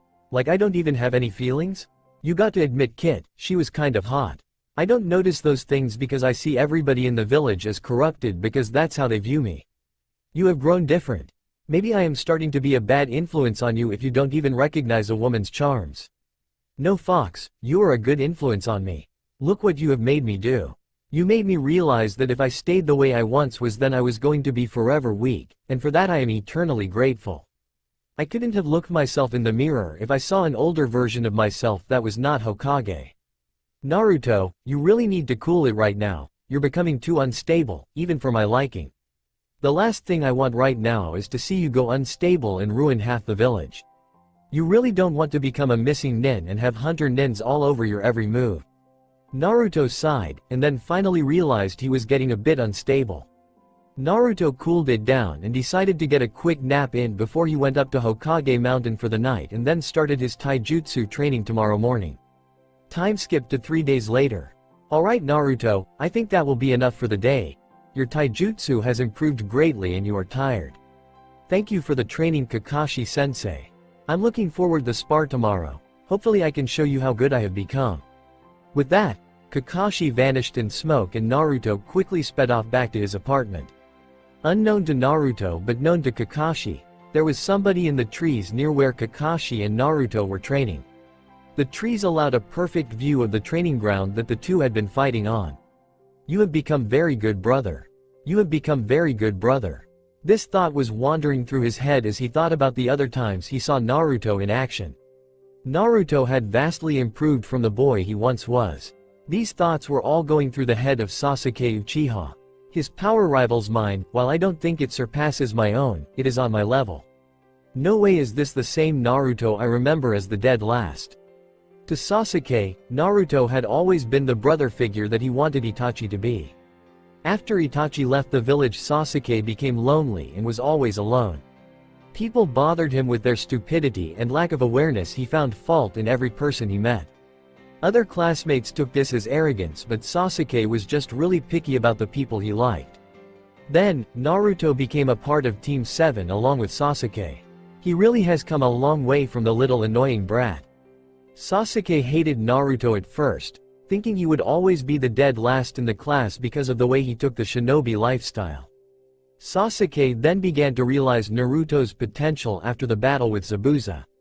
Naruto was a shinobi capable of great things and Sasuke realized this. He also knew that Naruto had potential to match his own power and they were both genin with Chunin power. Team 7 is very strong now, both myself and Naruto have great power. While Sakura seems to take the place of Naruto when he first became a Team 7 member, she has very little to no power. Her only plus is her chakra control, but that can't save a person in battle unless they know how to use that control. Since the day he realized that Naruto had great power, Sasuke had Naruto become his rival, although they acted like enemies on the surface. Sasuke was sure that both knew it was a friendly rivalry among two people that consider each other to be brothers in battle. Naruto always seemed to push Sasuke to the next level, and while Sasuke didn't exactly like the exaggerated cheerful attitude of Naruto, he tolerated it. I'm sure that I'm the only one who knew it was a facade up until now. Everybody sees what the darkness has done to Naruto. In that way we are both alike. We have both succumbed to some darkness within our hearts. Sasuke also knew that the facade had been in place since he knew Naruto. Naruto acted cheery on the outside, but on the inside he was building his hate and anger. How Naruto kept it bottled up inside was a mystery to Sasuke. Naruto had all this hate and anger but chose not to release it on the people of Konoha, and to that they should be grateful. Sasuke thought to let it pass by because he didn't want to let Naruto know that somebody had found out about his facade. That might have made Naruto go further into a state of anger, but Sasuke knows that their friendship could have been stronger. I'm going to want to fight him one day, which would be a great match between us. I better work on my Sharingan before that match though. Just as Sasuke had those thoughts cleared out of his head, Naruto flew by lower and looked to be headed back into town. Phew, that was a close one. Naruto almost found out about me being up here, and that's because I was careless and too wrapped up in my own thoughts. Naruto was headed back into town so he could rest up before his fight with Kakashi. Over the past few days, Naruto had become a better shinobi in the arts of ninjutsu and taijutsu. The only weakness that Naruto had was genjutsu, and Naruto himself knew it. People like Kurenai would have a field day with him. Maybe I should stop for ramen before I go to sleep for the night. I hope Kyuubi doesn't bother me tonight and lets me have a good sleep for tomorrow. I'm going to need it going against a Jonin like Kakashi. Naruto stopped for ramen and was able to refuel before heading to bed peacefully. People had not bothered him for the day. Naruto was beginning to like this, but he knew that people were still looking for a little kid with an orange jumpsuit instead of a darker, brooding person with all black attire. Tomorrow is going to be the day. I'm going to be able to fight Kakashi and prove to him that I'm really a strong shinobi now. Then I can have a few more days of rest before these Chunin exams starts. Naruto was beginning to drift off to sleep when he remembered something. That's right. I promised Anko a day in the Forest of Death. You mean a date, right? Naruto blushed at the statement that Kyuubi made about Anko and himself. No Kyuubi, that's not a date, you baka. Don't call me baka. I'm the great Kyuubi. I will annihilate you puny shinobi wannabe. Anyway, I'm saying that because you think she's attractive, right? Naruto began running images of Anko and himself on a date. Naruto began to immerse himself in a dreamland in which he and Anko were a couple. I knew it, she's got your feelings just like that Haruno girl had your feelings a long time ago, and you've gotten way too clingy. Kyuubi snorted at its own comment about Naruto's feelings for women. Naruto snapped out of dreamland and into Angerland, with the mention of one Sakura Haruno. No Kyuubi, I was blind and naive back then. I had no grip on reality and feelings whatsoever. They had no correlation, but now I have finally matured into what an adult would say is a teen with thinking beyond his years. I agree that you have gotten wiser and being able to read your thoughts. You have also gotten quite a bit darker as well. So tell me, why do you like this Anko person? Naruto paused and thought about what he was going to say to Kyuubi. Kyuubi was trying to get into Naruto's mind, but Naruto was able to block out Kyuubi for a minute while he was gathering his thoughts. I like Anko because she shares a similar path to my own. Unlike many people, you know that I'm a pretty observant person and pick up on things quickly, and the fact that I've broken into the files of the village shinobi and kunoichi many times. So I know about Anko's past. She's rejected by the village because she was a student of Orochimaru before he defected from Konoha. They fear that she will do the same exact thing to Konoha as he did. She's not that type of person, and the rejection of the village hurts her on the inside. Many people can't see this, but I can, mainly because I went through the same things. Kyuubi began pondering something. I like Anko because we share the same pain. Pain is usually a negative, but it can be used as a positive. Pain is a major theme in my life, and I make bonds with my pain. Exactly why I like Anko and why I call Sasuke brother. Kyuubi decided that Naruto indeed needed his rest, and with that he vanished from Naruto's mind and back into its dark cage. I guess Kyuubi decided not to bother me anymore. Naruto drifted back into a slumber. He spent a little while imaging what the next few days were going to be like. He was looking forward to showing how much he had grown to Kakashi and then spending time the next day with Anko. Naruto knew that the bonds with pain were only half the reason he liked Anko, but he was still wondering what the other half of it was. It was undiscovered. Naruto wasn't a big fan of surprises. That being, since Naruto discovered the Kyuubi and the surprise beatings of the villagers. Naruto fell into a deep sleep in which, for the first time in a long time, he was happy and actually looking forward to the next few days and what lie ahead in his shinobi life. The next morning, Naruto woke from his peaceful dream, one of the first since he had graduated from the academy. For Naruto, life was chaos and turmoil. He had relatively no friends and was hated for the things sealed inside of him. This alone drove him insane on the inside, while showing no effect of it on the outside. Things never got better for Naruto once he woke up. He always wanted to stay asleep but never was able to. This day was no different, except Naruto wanted to wake up. Today he had a purpose. An hour later, Naruto was quickly making his way over to the training grounds where he would be sparring with Kakashi. He didn't know what lay ahead for him or what Kakashi knew that he didn't. Naruto was sure that Kakashi knew techniques that Naruto may never learn, but Naruto knew he had power, a lot more than before, and he was ready to show Kakashi. I hope he is able to see that I have a new purpose in my shinobi life. I'm more determined and willing to take action. In a few days, it feels like I have matured well beyond my years. That was Naruto's thought as he was quickly jumping from building to building, at speeds which some Enbu couldn't even catch him at. At the training grounds, Kakashi was facing the memorial for those who have fallen in battle. He felt a chakra signature very familiar to him approaching. Kakashi took a deep breath and began walking to the middle of the field to meet the incoming shinobi. He knew that this would be quite the fight for him. Just as Kakashi projected, Naruto arrived about 30 seconds later. Kakashi was prepared for him. Kakashi knew Naruto wouldn't sneak attack him and would rather face him with a face-to-face style of combat. Kakashi looked into Naruto's eyes and saw something different. "Naruto, it seems your eyes have changed a bit, what's with that?" "These are the eyes of a person who has something to prove to another. That's all." Kakashi saw that Naruto's eyes had stayed the same for the most part, but the black pupil in the center had an orange ring around it. It wasn't a massive ring, but it was big enough where a person could notice it. "So are you ready to do battle against me?" asked Kakashi. "Of course I am, just so you know. I'm going at you with killing intent," Naruto said with a cheerful look on his face. Kakashi's sweat dropped at the news he just heard. "Killing intent? I thought this would be a bit easier than that. It means I'm actually going to have to protect myself." "Alright Naruto, if that's the way you want it, then let's begin our battle." The battle of Kakashi versus Naruto. Naruto and Kakashi stood opposite of one another. Kakashi was wearily eyeing Naruto, waiting for the boy who he thought of as impatient to make the first move. Naruto did just that, reaching into his pack and throwing 2 shurikens at Kakashi. Just like I thought, his personality and fighting style changed, but something's about him don't like his impatience.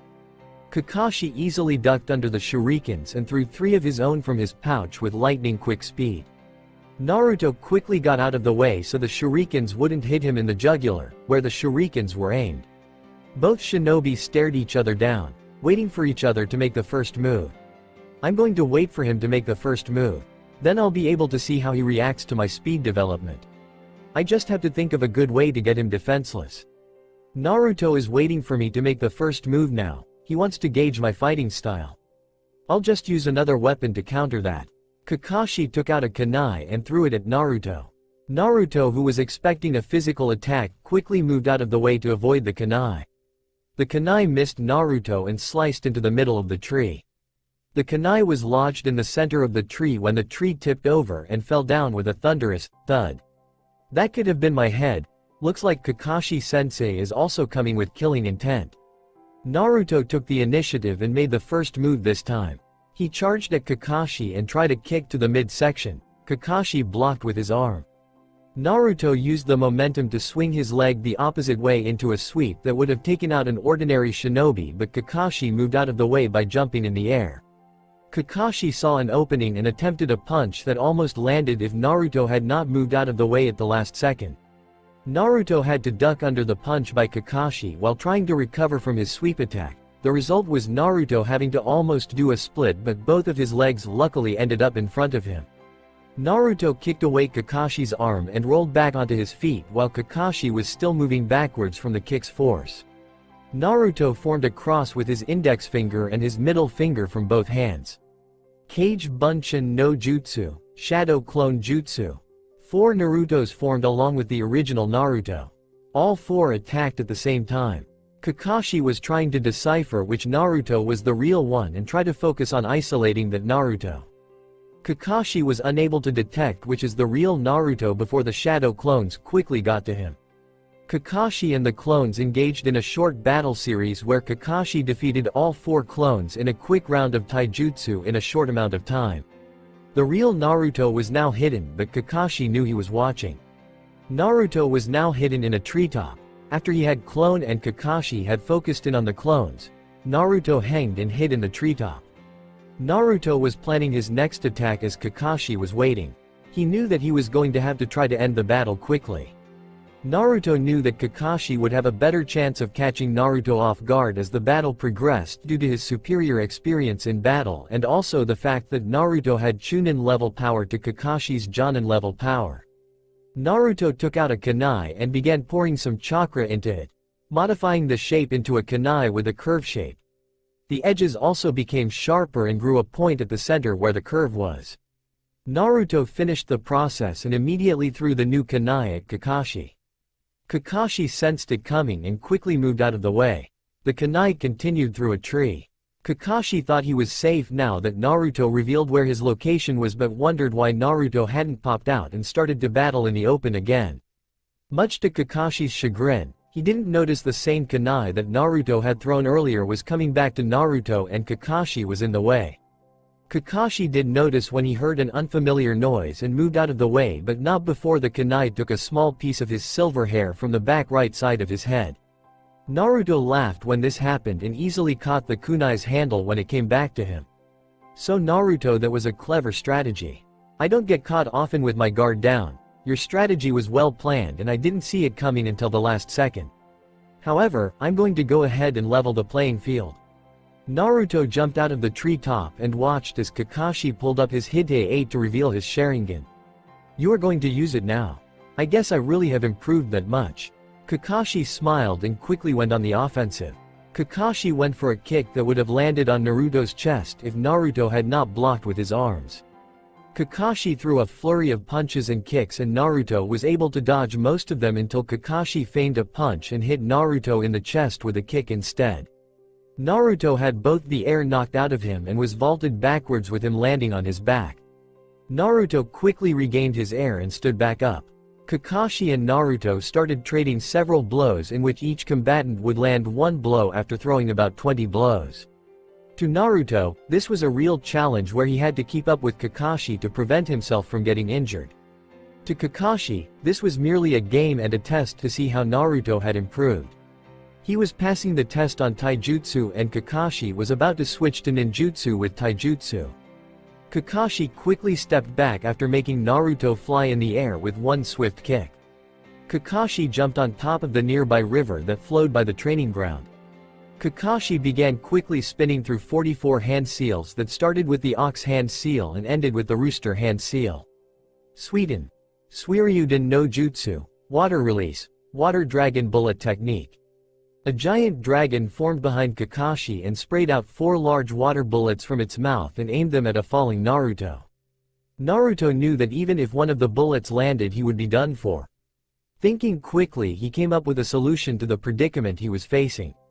Naruto quickly did hand signs and spit water out of his mouth in a stream. Suiden.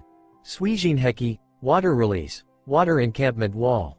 Naruto was surrounded by the water that he spit out of his mouth.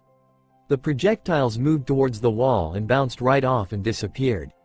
Doing this defense used up quite a bit of Naruto's chakra supply. Naruto then let the water begin flowing to the ground but quickly thought otherwise in a split second and decided to use it for something else. Suiden. Suihachi. Water release. Hand of waves. Naruto had the water from the wall and some from his hand jet out quickly at Kakashi. Kakashi swiftly moved quickly and dodged the quick jet of water that was going at his head. Kakashi moved back onto the surface and began doing more hand signs. Kage Bushin no Jutsu. Shadow clone technique. Out popped 2 more Kakashi. Naruto, thinking fast, began another taijutsu spar with the clones. It took more time than expected but Naruto defeated both the clones. Even though he was a stamina freak, Naruto was beginning to get tired. A taijutsu spar mixed with ninjutsu was no easy task when you were fighting Kakashi Hitaki. Naruto had to remember that he had Chunin level power but Kakashi was a Jonin, so spreading out his chakra would make this a much more balanced match. Kakashi decided to move again but Naruto switched his game plan. I'm going to try to end this quickly and throw all my remaining chakra into these final moves. Naruto was letting Kakashi get a little bit closer before he revealed what he was going to do. Futon. Daitopa. Wind release. Great breakthrough. All of a sudden, a great amount of wind was released from the location Naruto was and began to level anything in its path. Its destination was Kakashi. Naruto couldn't see when the attack was released due to the amount of chakra he had used in the attack. Naruto opened his eyes after the attack was finished to see Kakashi was gone. Unknown to Naruto, Kakashi had used Doden, Dochu Igyo no Jutsu, Earth Release, Underground Move Jutsu. Kakashi had moved underground quickly so he would not be hit by Naruto's powerful wind move. Naruto began to think about where Kakashi would be and came up with a plan in a split second. Futon. Senpuken, Wind Release, Whirlwind Fist. Naruto punched the ground and inside the ground being released was a small whirlwind. The whirlwind ripped up the ground both revealing and injuring Kakashi, so it seemed to Naruto. Naruto was analyzing the downed Kakashi when all of a sudden, Kakashi poofed to smoke. No, it was a shadow clone. Yield Naruto. Kakashi was behind Naruto holding a kunai in front of his throat and instantly ready to plunge it in if Naruto didn't yield. Guess I have no choice. Good match Kakashi-sensei. Kakashi removed the kunai from Naruto's throat and put it away. Kakashi then deactivated his Sharingan and put his Hite-8 back on over his Sharingan eye. It was a good match and I think this was a success. You displayed good battle techniques and know how to use your jutsu together. I was very impressed with you using the Whirlwind Fist when I was underground.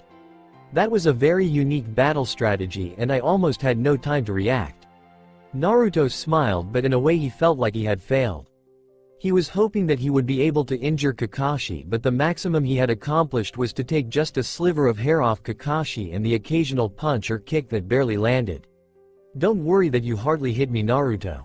Remember that I'm a Jonin and I possess the Sharingan, it will be difficult to even touch me. The fact that I didn't take out the Icha book for you is a good accomplishment by itself. Nevertheless the fact I had to use the Sharingan and almost use full force. Hearing those words made Naruto feel better on the inside since his sensei was actually commending him for the battle techniques he had used and was pleased with how much progress he had made.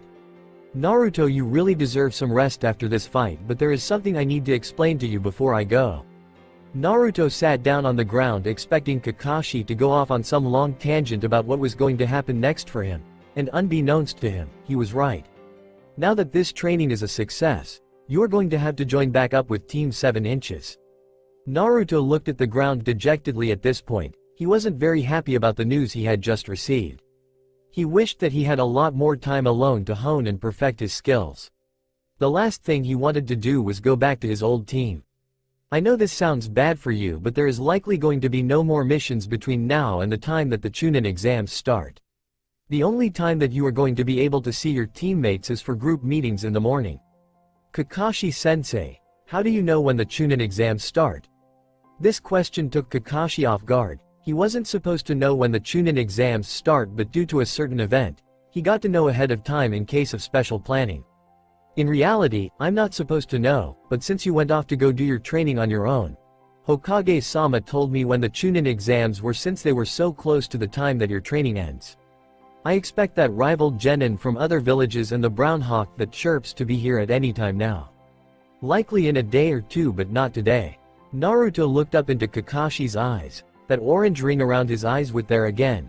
It had disappeared after the fight but reappeared again now. I'm curious as to what that ring indicates. It could be a plethora of different things. It could be a Kekkei Genkei, it could be some technique that Naruto does or doesn't know about and isn't telling anybody, or it could be the Kyuubi giving him a Kekkei Genkei. I would doubt that Naruto has a natural Kekkei Genkei since his father or any relatives before him didn't have one. So that leaves the possibility of the technique or the Kyuubi Kekkei Genkei. It's not the right time to ask about it, maybe some other time later. Alright Naruto, I'm going back to report my findings to the Hokage. For now you should rest up because I know you used a lot of chakra during that fight. It was a good fight and the whole training was a success. Kakashi disappeared into a whirl of leaves and was on his way to the Hokage's office. Naruto sat there on the ground just looking at it. I wasn't able to even land a ninjutsu blow on him. While I did manage to land a few taijutsu kicks and punches on him, I wasn't able to land anything on him. I really still have a lot to learn though. I don't think I'm going to be able to learn anything before the Chunin exams because I've got to go home and rest now. My body feels like it's all mush. With that thought, Naruto began to walk back to the apartment he owned, but he was walking back at a very slow rate. At the Hokage's office. Report, said the Hokage. With that, Kakashi entered the office of the Hokage. Sarutobi looked on with great interest in what he was about to report. The training was a success, Hokage-sama. Naruto is a capable shinobi now. Ah, that is good to hear, Kakashi. How much power does he possess? He is in the range of low to mid-level Chunin in every category except Genjutsu. He shows no development at all in that category. The only thing he needs to learn is how to break free from them. The other thing is that I overshot his progress a little bit. He is low to mid-level Chunin. That being leaning a little bit more towards mid-Chunin. That is down from my original estimation of mid to high-level Chunin. It's okay, Kakashi. His progress from the last place Genin to mid-level Chunin is still very exceptional. I commend you for the work you did on his training. Myself and Naruto are grateful for all you did for him. One more thing before I leave, Hokage-sama. When battling Naruto, I noticed that he had some kind of orange ring around his pupil. It's very weird and looks unnatural. I had never seen it up until this point. It disappeared after the fight and reappeared again when I said about the Chunin exams being in a few days. I honestly don't know what this is. Sarutobi was in deep thought and he didn't know what it was either. I came to the conclusion that it could either be a family Kekkei Genkei, a technique that Naruto could be developing but has yet to tell anybody about it, or the Kyuubi is giving him a Kekkei Genkei or a new technique. Sarutobi continued to think this new predicament over. He didn't know about Naruto's ring either. It was very odd that it would spawn out of nowhere all of a sudden. I doubt it is a family Kekkei Genkei. Sarutobi spoke up but then quickly was in thought again. I came to the same conclusion since Minato-sensei didn't have a Kekkei Genkei either. So that leaves the other two. It could be that the fox has talked to Naruto recently and given him some kind of advantage or is manipulating him somehow. We already know he has made contact with the fox once, so he is able to speak to it now. Well, the weird thing about the battle spar is that he didn't use the Kyuubi's chakra at all. Maybe he was concerned about hurting me or didn't want to use it. It was all of Naruto's chakra. He could have been testing out his own capabilities without the Kyuubi's chakra. That's interesting. Maybe by centralizing the Kyuubi's chakra into 2 points, Naruto can be assured that Kyuubi won't interfere on his battle, but there must have been some kind of transfer if that was to happen. Naruto is an intelligent kid, but he's not that intelligent to have already found a way to seal the Kyuubi like that. These are all theories, of course, that's all, replied Kakashi. Yes, it is an interesting situation. One we will have to look at in the future, said Sarutobi. That is all, Hokage-sama. Good work, Kakashi, you are dismissed. Kakashi vanished into a swirl of leaves. Nobody knows where he was going to, not even the Hokage. Kakashi could be a very mysterious figure sometimes. At Naruto's apartment, Naruto had just gotten back from the training ground. He was thoroughly exhausted from the battling with Kakashi. Kakashi was a strong opponent, but Naruto was still depressed about not landing a blow on him. Hey kid, I have a question for you. Why didn't you use my chakra source? Naruto sighed to himself. He knew that question was coming sooner or later. He just didn't want to deal with Kyuubi right now, and he was tired and exhausted.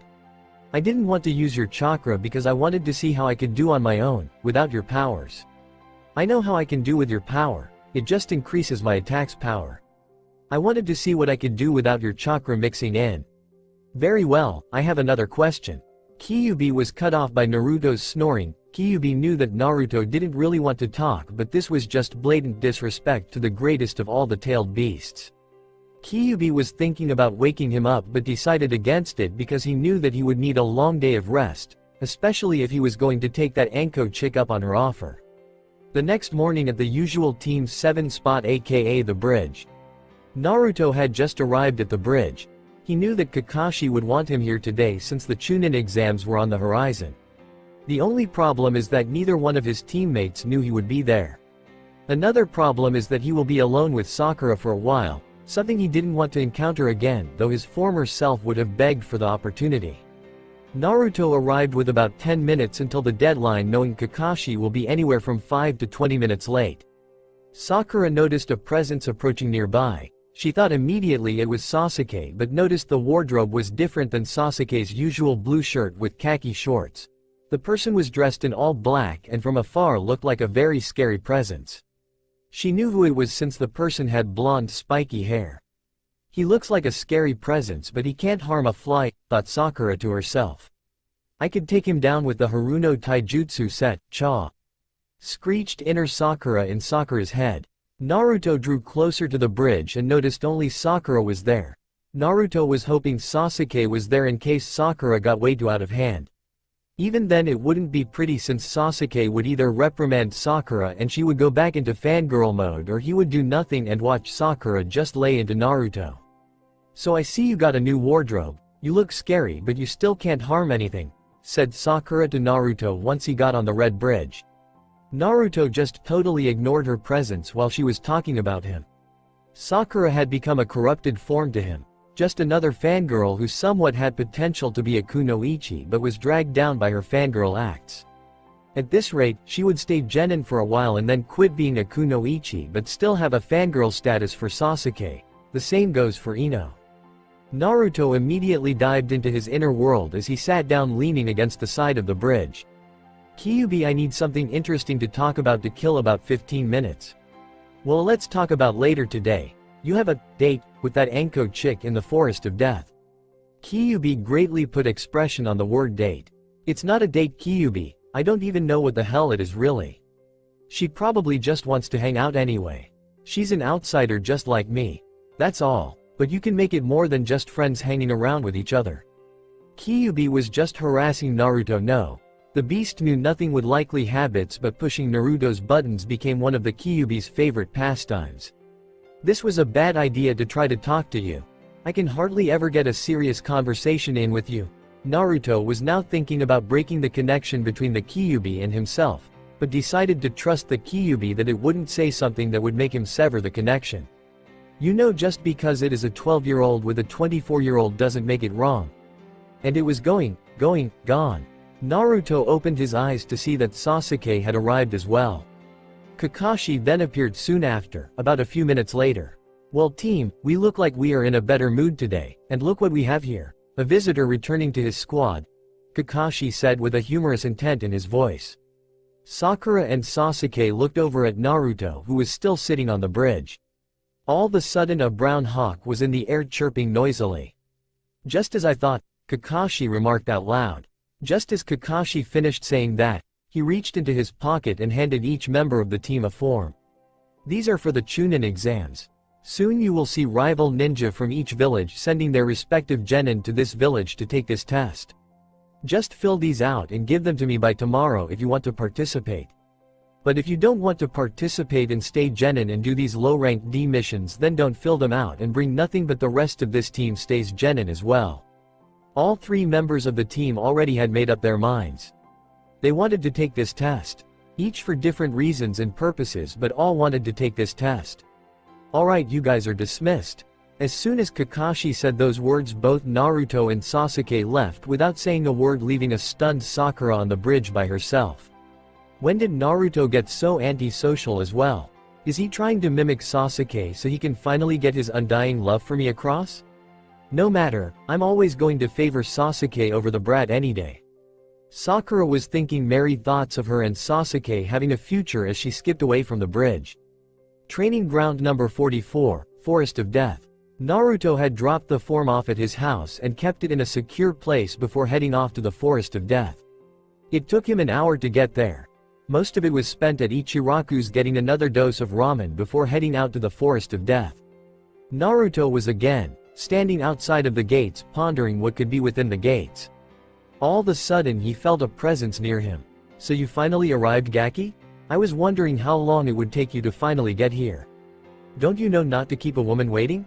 Especially one as beautiful as myself. With that, Naruto found that Anko had her arms wrapped around Naruto's midsection, and all of a sudden he felt two creatures slithering out of her sleeves and wrapping themselves around his midsection.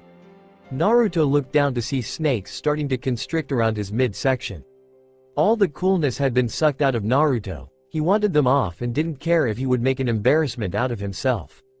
"Ah, get them off me, they're squeezing harder on me." Anko began to laugh as Naruto released himself from her grip and started running around in circles as the snakes were still attached to his midsection. He didn't know that the more he ran around, the more the snakes would squeeze him. I wonder how much longer I should keep this up, wondered Anko to herself. While Anko was laughing at this, Naruto was not having such a fun time. He was running around in hopes of somehow being able to get them off him, but that didn't work. Naruto in the spur of the moment decided stop, drop and roll might work on them. Anko quickly decided to release the snakes off of him and they vanished in a poof of smoke. Naruto was in such a state of panic that he didn't realize this, and Anko got a chance to laugh at Naruto rolling around on the floor like a dog without any danger around him. Naruto was brought back to reality a few seconds later by realizing there was no more squeezing and Anko was laughing at him. He quickly got back to his feet. "What the hell was that for?" yelled Naruto in a state of rage. Anko continued laughing and almost fell down because she was laughing so hard. It took her a while, but she eventually regained her composure. "I just wanted to surprise you, but I didn't know I would get that reaction out of you. I took it you were the more cool and collected type, but was I wrong or what?" Anko said with a voice that sounded like she was ready to laugh again. "Apologize to me now," Naruto said darkly with a bit of killing intent leaking out. "Nope, Anko Matarshi doesn't say sorry to anybody," said Anko with a back off look on her face. Naruto decided that he wasn't going to win this conversation if it was going to go anywhere. "So are we going inside or not?" asked Naruto darkly, still mad about the whole snake fiasco that took place. "Quite the anxious and impatient one, aren't you?" Anko said with a smile on her face. Anko went first and jumped the gate, and then Naruto quickly followed right behind her. They started jumping around when Anko said something of importance. "We aren't going too far in since I don't want you to be in too much danger of attacks from the creatures that lie within," said Anko with a military-type voice. Naruto wasn't too happy about this news but didn't outwardly express this. Maybe he would have the chance to train some other time in here. "That was close. I just needed a good reason for not taking him deeper in. If anybody found out about this, I would be removed from being the proctor of the second exam, and that would be no fun. Even taking him this far in means that I have shown favoritism on one of the students taking the Chunin exams. I'm facing a lot of punishment here if I get caught. Hey Naruto, if anybody asks you where you have been, just don't tell them it was here. I don't like people knowing where I am." Naruto knew there was something suspicious with that remark and request. Anko seemed like the type of person who didn't care of what people knew about her or not. It was a bit out of the ordinary, and Naruto just nodded at her request. Another close one. He could have slipped on that, but I don't think he would have. It is okay just to make sure he doesn't slip and say where he was. Anko and Naruto trekked around most parts of the Forest of Death and had run into a few creatures. Most of them were dealt with easily, and Anko got an understanding of how strong Naruto had really become. Anko and Naruto had been out for a few hours before when they first stopped at two tree branches that faced each other. Anko took the branch on the left while Naruto on the right. Naruto was staring at his surroundings for about a minute before starting the conversation. "So Anko, why do you want to become my friend? Not everybody wants to be my friend these days." Anko had been wondering that same question to herself but finally realized what the answer was while in the Forest of Death. "You have grown up in a similar path to me. The village has a universal sense of rejection towards me as well because of my past. Much like yours." Naruto looked into Anko's eyes and could see the emotions that she didn't want to show. Unknown to Anko, they were showing. "My sensei left the village because he couldn't attain the position of Hokage. That's all he wanted, was just power. He used me as a person to attain the power he wanted and do cruel experiments on."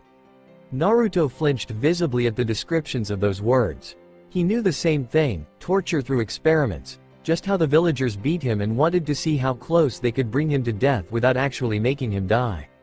The game was called Naruto on the Brink. I actually liked my sensei and didn't want him to leave, but he showed his true colors when he left. He showed that he didn't really care about anybody but himself when he left. He abandoned everybody, his sensei, me and the rest of the village. He just left and became a missing nin. Anko looked down as she was saying this. "What was his name?" asked Naruto. "His name is Orochimaru and he left the village a long time ago," Anko said with a tone of depression clearly evident. This person must have hurt Anko badly. I mean, even I couldn't imagine if Kakashi-sensei left the village all of a sudden. Naruto made another spur-of-the-moment decision and leapt over to the other branch, startling Anko and pulled her in closely to hug her. "It's all right, Anko. One day somehow he will fail and brought to justice. I don't know Naruto, he's really strong, Anko said. Tears were on the verge of falling from her eyes. Then we just have to get stronger, and I've got an advantage over him. He may know about it or not, but there isn't a way he can stop that, replied Naruto with an eerily confident expression in his voice. Anko and Naruto just sat like that for a while, not caring about the creatures and what they saw of the two just sitting there. Of course, there were no people around, so they had no worries about people stumbling along and seeing this. Naruto eventually made the move to get up, and both himself and Anko went back to the entrance and jumped back over the gate. Anko and Naruto then just stared at each other quietly. I want to thank you for helping me get over my thoughts there. It is okay to admit it was kind of weird, but I tend to get emotional with that subject. It is okay, Anko, that's what friends do for each other. Anyway, I have to go and it's getting late. Bye Naruto, see you soon. He doesn't know how soon I'll be seeing him, if he makes it past the first part of the exam with Ibiki, knowing him he will. Anko returned from her thoughts and noticed Naruto was gone. It's okay, I opened up a lot to him and he accepted it. He's a true friend and one of the few I have. Plus we have a lot in common. Back in Konoha the next day at the Team 7 meeting spot. All the three genin were present and were waiting on Kakashi, who had returned to his old role and was late. A few minutes later than expected, Kakashi arrived. You're late, shouted Sakura. Kakashi noted how Sakura still shouted at him but Naruto didn't. This was going along the lines of how Naruto had changed and Sakura was still very immature. I'm sorry, one of my eyes wouldn't open this morning and it was a major inconvenience, replied Kakashi with a smirk on his face. Kakashi let the joke settle in for a few seconds and then went back to a serious tone. Alright, do you have your forms? All three of the genin handed their forms in and gave them to Kakashi. Good, the exams start tomorrow morning at 8 in the morning, you guys are dismissed. Kakashi poofed into smoke and all three genin went along their ways, all with a sense of excitement in their steps. You couldn't tell from the outside because they all went along their normal lives. Sakura was out with Ino doing girl stuff and shopping. Sasuke was back at the Uchiha compound training to become stronger, and Naruto was on the rail of the Hokage mountain looking down at the wealth of the genin in the village now. Even though they looked like ants to Naruto, there was a bunch of different characters out there. The lives of the genin of Team 7 rolled along into nighttime, where they all took rest at an early hour so they could be prepared for tomorrow. Time skipped to midnight. The clock struck 12 and all was silent in the village, hidden in the leaves. The guards had a few nights of sound sleep, because nobody could declare war or infiltrate during the Chunin exams at whatever location it was at. It was a treaty among the villages. The entire village was asleep except for one genin perched on the top of the roof where his team was staying. The boy had capabilities well beyond his years but couldn't sleep at all. The boy stared at the crescent moon high in the sky. He was staring at it in deep thought. Mother, the blood which you have asked for will soon be delivered to you. The sun rose, awakening many of the genins who were in store for a huge day and one of the biggest days of their lives. The time for the Chunin exams hosted by Konohagakure was here. Many of the genins were up early in anticipation for their big day. Out of the genins, none of them knew what was ahead of them, but all were confident that they could face it and come out of it with victory. Naruto woke up on at 7 a.m. He knew that the instructions given to him were to meet his team outside of the first examination building at 7:30. Naruto made some instant ramen for himself and quickly rode off to the building where the first examination was going to be held. I know I'm going to fly through the challenges. I'm pretty sure the same goes for Sasuke, but Sakura is the one I am worried about. She thinks she is tiers above what she actually is. She actually thinks she is the second strongest out of us three, but in actuality is the dead weight. Hopefully we don't mess up because of her. Temari was with both of her brothers. One was actually talking to her and the other was staring at the different objects in Konoha. So how do you think we are going to do against the other genins? Asked Kankuro. We will be fine. We have one of the best teams, if not the best out of the genin teams. The teams from Konoha will be our biggest threat. Temari stated simply. She was positive that they were one of the strongest, if not the strongest team out of this year's genin class. I just don't hope that there is a fatality here because somebody stepped in Gaara's way. Temari looked over at her brother, as much of a strength that he was for the team. He was basically a team by himself, and he had nothing to do with his older siblings and was basically out to fend for himself. First examination building 7:45 a.m. All the genins had already met up with their teams and had wandered into the building. All genins were instructed to make sure that they met in room 3.01. Apparently though, as Naruto walked in there were guards blocking the way into the room. "Nobody can enter this room. We are sorry for the problems," stated one of the guards. "But our genin exams are in that room," wailed one random genin who looked like he was 40 years old. "I'm sorry but I cannot let you in this room," stated the other guard. A big fiasco was taking place between the guards and the genin who didn't recognize the trap. "What's going on? They won't let us in," thought Sakura to herself. "Genjutsu," thought both Naruto and Sasuke at the same time. "Now I want to make this exam interesting. Let's have all of the genins make it past the first examination here. If I put enough chakra into this, everybody will see the genjutsu," Naruto was thinking as he smiled. Naruto began releasing a large amount of chakra. "Release," said Naruto out loud. All of a sudden, the whole room went back to its normal predisposition. There were no guards blocking the door and it was revealed that everybody was on floor 4 not floor 3. What was that Dobi doing? He made everybody see that it was Genjutsu. What a Dobi, Sasuke was thinking to himself. He was not happy that Naruto was making this a challenge for his team. Team 7 and the rest of the genins headed down the side stairs to the 3rd floor where the exam was taking place. Inside room 3.01, all of the genins that arrived were either sitting or standing in a big waiting room. There were several shinobi and kunoichi that were examining and counting both shuriken and kunai to make sure that they were heavily prepared for what was to come. Other shinobi were conversing with each other or meditating. One thing stuck out to Naruto. A purple-haired genin was on the floor with a bunch of blank cards. The person would put a finger on the card and it would spin and the shinobi would be in shock. Naruto walked over to the man and asked him a question. "What is it that you are doing with those cards?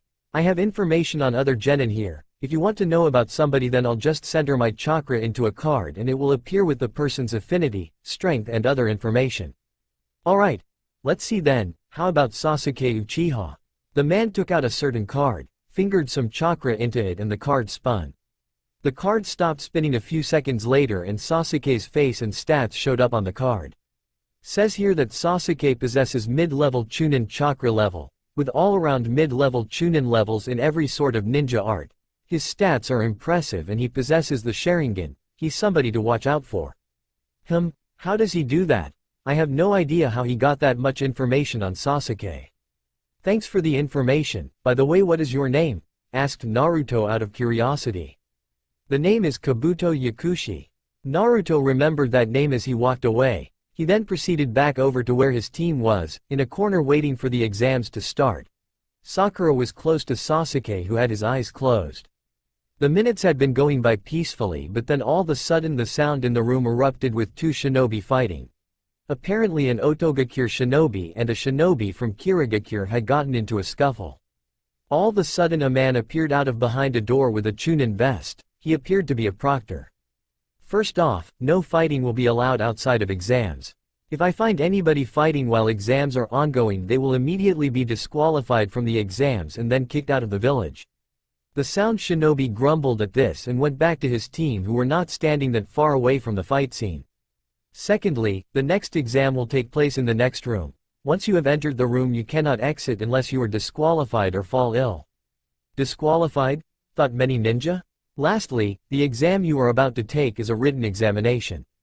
There will be 20 questions on this exam. 19 will be given on the first part and you have 10 minutes to complete the last question. The last question will be administered by Ibiki Morino. Many ninja thought that this part of the test was easy, until what they heard next. The catch here is that you have to be perfect on all the questions in order to pass, meaning you have to score a 20 out of 20 in order to make it to the next stage of examinations. And to prevent cheating, we made sure that there are 5 other Chunin walking around the entire time, making sure that none of you are able to get away with cheating, stated the Chunin with a satisfied smirk. Shit, I hate written examinations. Kyuubi help me, I don't know what to do. Chill out kid, I have a plan. The genins all filed into the rooms and sat down where they were assigned by the Chunin at the door. As the genins filed in, preparations for the exam were already being made by some genins. One of the genins that were making preparations was a genin with sunglasses and a very high collar jacket. He had sat down and waited for all the other genins to sit down before a proctor signaled the start of the exam. Shino Aburame flipped over his test and began looking at the questions. The first 10 questions were easy and all shinobi and kunoichi should be able to answer them. They were basic ninja questions. The next 10 on the other hand, were hard and nobody would be able to answer them with the 40 minutes left before the last question. I bet this is a test on our stealth skills and how we can cheat and gather information. Ibiki Morino is an information gatherer with the interrogation department, and this is a deception test. Shino let a small bug crawl to the top of his jacket and let it go. It began searching for a host who had the answers and found one. The bug memorized the answers using chakra and flew back, communicating with Shino and telling him the answers. So they planted genins in here who knew the answers. This was a great ploy for a deception test. I wonder how many ninja are going to try to actually take this test. Might as well flip over my paper now and go to sleep. Wow, how I sound like Shikamaru. Shikamaru was sleeping in the back. He knew it was a deception test and waited for the kunoichi in front of him to get the answers before he used a shadow technique to get her answers from her. Shikamaru had been asleep for at least 15 minutes now and 25 had gone by during the examination. The proctors were circling the rooms like hawks. Looking for cheaters, they had already caught several genin and sent their team home with the cheater after they had been found cheating. The proctors were looking at another ninja when a sound erupted from the back of the classroom. The genin was speechless who made the sound, their mouth was wide open. "Number 56, you fail," Genma said out loud. "But my pencil just disappeared," said the genin who was still startled. "The teammates of number 56 can leave now with him. Next time, don't pull that invisible pencil shit with us," Genma declared loudly, for all genins to hear. The genin was crying as he was escorted out by guards at the door. The genin was yelling how it wasn't fair and he was set up. Anybody who can identify precisely what just happened will get mentioned in the next chapter, not as a character but will somehow be mentioned. You have to identify what happened and the person who you think caused that. It was about 10 minutes later when the door slammed shut and a large tanned man with a few scars on his face walked to the front of the room. "I'm going to give you an option to take the last question of the exam. Whether you decide to take it is only up to you and you alone." Many of the shinobi were now confused at the predicament that was now facing them. Many were wondering what the question was going to be about. However, if you do not take the last question of the exam, then your whole team will fail and be asked to leave immediately. The level of tension inside the examination room grew tenfold. Many genins were now questioning whether their teammates would let them down and bail out. Others were wondering if they could even answer the last question. Many genins' egos would be hurt if their teammates weren't able to take the last question or even answer it correctly. If anybody who does not want to take the last question can leave, but I must warn you first, if anybody takes the last question and misses it, you will never be allowed to advance past genin. The tension in the room went up tenfold again. Many genin were scattering out of the room, leaving about 30 teams left to take the final question. Ibiki waited until the last genin left until he spoke again. "Congratulations, you have made it past the first section of the Chunin exams." A collective sigh of relief was administered from all of the genins left in the room. Some let it out slowly and others let it out and collapsed on their desks. One said Hyuga Eris nearly fainted and it was not over Naruto. The remaining 5 minutes are given to cool down and rest before the proctor of the second exam comes in. You can now meet up with your teammates. The shinobi in the room all collectively got up and met with their teammates in some corner of the room. Many were still on a high from actually passing the first examination and others were relieved that one of their teammates did not give up. "So Sasuke-kun, we advanced past the first stage, are you excited?" asked Sakura with happiness. "No, I knew we were going to pass," stated Sasuke simply. All the joy seemed to be sucked out of Sakura and she was looking for something to outlet her newfound rage on. She looked around the room at the possibilities and found her favorite person to use her rage on.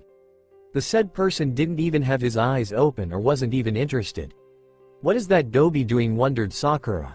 "He seems like he has grown a lot darker since we went on the mission to the land of waves. It's just really weird how this transformation came so suddenly." Sakura then decided it had been enough time that she was thinking about Naruto and quickly tried to strike up a conversation with Sasuke but failed miserably. The other side of the room. So guys, we are one step closer to our goal here of proving we are the #1 Genin team, said Tenten. Yosh, our flames of youth burn brighter than any other team here, stated Lee loudly, earning looks of discontent from the other Genins in the room. Neji was simply observing his teammates trying to make a team conversation. Of course Neji wasn't going to participate. He was using this time to make sure he was scouting everybody in this room. He had to win this year because Guy held them back last year. They have a year's experience on all the other Konoha 9 and had to win over all of them, or risk embarrassment. 3 minutes later, the glass suddenly burst and a blur came into the classroom from where the window had shattered. This got the attention of everybody in the room. Shikamaru was no longer sleeping. Naruto had opened his eyes from his meditation and Sasuke stopped ignoring Sakura to look at the scene on display. The blur revealed itself to be Anko Matarshi. The banner behind her read, "The Glorious and Single Jonin Anko Matarshi, proctor of the second Chunin exam." Anko looked behind her to see the banner was perfectly donned where she wanted it to be and everything was in order. She looked over at Ibiki who had his face in his hands looking down. "Alright brats, you might have gotten by Ibiki but he has gotten rather soft of late. Don't think that my exam is as easy as his. Easily half of you will be wiped out by the time my section of the exam ends." Anko then looked around the room at the potential Chunins. She saw a lot of the clan heads, including the last Uchiha. She then sensed a powerful energy and aura from a red-headed kid from the sand in the corner and then she saw her favorite person in the room, the blonde-headed knuckled head ninja, Naruto. Anko then left back through the window after instructing the Genin to meet her outside where she would take them to the next examination. "God, I love that woman," Kyuubi said inside of Naruto's head. "You know I can hear you, Kyuubi," Naruto stated simply.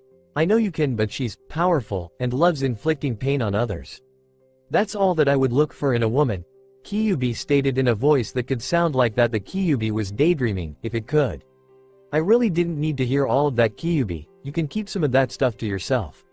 I just view Anko as a friend and nothing more," Naruto stated simply and then proceeding to ignore Kyuubi, who was talking about betting the said kunoichi and making her theirs.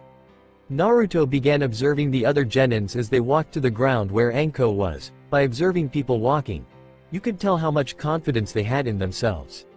For example, Sasuke was confident who he was and knew that he was the best, or so he thinks, or Hinata who keeps her head down and just wants to make it to the next exam and quickly pass it, hoping that she won't falter her team. After walking for a while, the Genins all reached their destination, the training ground known as the Forest of Death. Naruto smiled while others were in awe at the tall fences and the beasts that roamed inside of it. "This is where your second examination will take place, inside the Forest of Death. You will be locked in for 5 days. This is a survival test, so you will need to make it out alive to pass the test. No bringing deceased teammates to me and stating that you pass. There is a twist, however. There will be 2 scrolls, a heaven scroll and an earth scroll. In order to pass this test you will need to have one of both. Each team will start with a scroll and try to obtain the other one. If you lose your scroll then you can try to get another team's scroll from them. Use whatever means necessary to obtain the scrolls, so killing will be allowed." All the Genins were in shock at what they just heard. Most were now scared of going in the Forest of Death because they could possibly die within it from other shinobi. The other shinobi in the forest aren't your only concerns. There are several animals in the forest that will eat you if you are not careful, and there are also very poisonous plants in the forest. So I hope for your sake, that you know which to eat and which can kill you. Now most of the Genin were on alert. Some were still cool, calm and collected about the whole matter and not worried the least bit. When you do obtain both the Heaven and Earth scroll, you will head to the tower in the middle of the forest. There you can open the scroll and will be given instructions on what to do next. No scrolls can be opened before arriving at the tower. Any team to do so will be automatically disqualified, and trust us, we know when you do so. All teams will be given 20 minutes to talk it over, and during that time, teams will be called over to get a scroll. Anko then went over to the table with Genma and Katetsu already there and began handing out the scrolls, where no other team could see them, or so they thought. Gaara was a smart man. Nobody ever gave him credit for that, but he was very smart and adept to knowing what was going to come next. So when the proctor told him that they would give out scrolls over at the table, he immediately called upon the third eye to go scout out who had what scroll. "Hey Gaara, go take on that kid in the black. He feels like a good challenge, said Shukaku in his head. Go away Shukaku. I don't want to talk to you right now, nor do I ever want to talk to you. You don't give me any good information and all you want to talk about is blood and the patterns of which blood spill. Well, you're in a pleasant mood today. Wait, you are always in a pleasant mood around this time of month. Could you be on your period right now, Panda-chan? Shukaku said with a girly tone in its voice. Gaara broke the connection with Shukaku and kept studying who was getting what scroll. Gaara had learned how to be intelligent on his own, from both battle and from his life experiences. Growing up, Gaara had no friends because they all feared him and his siblings didn't want anything to do with him because they feared him as well. So Gaara had to teach himself everything that he knew and how to use certain techniques to his advantage. About 10 minutes later, Team 7 was called over to obtain their scroll. The past 10 minutes had been spent bickering on who would take the scrolls. Naruto didn't care and neither did Sasuke, but Sakura insisted that Sasuke should carry the scroll since he was the strongest in the group. So Sasuke won the honor of carrying the scroll. Anko was telling Team 7 about the dangers and what may lie ahead. She then gave the team an earth scroll and told them to go back to the field with the scroll hidden. Just as Naruto was turning around to leave, Anko grabbed him. Now, not so quick Naruto. You have to promise me that you will come out of the forest alive. Anko whispered in his ear. Don't worry Anko, I'm going to come out of the forest of death alive. I'd be more worried about other people from Konoha dying. The red-headed kid over there is very strong. Naruto said in an emotionless voice.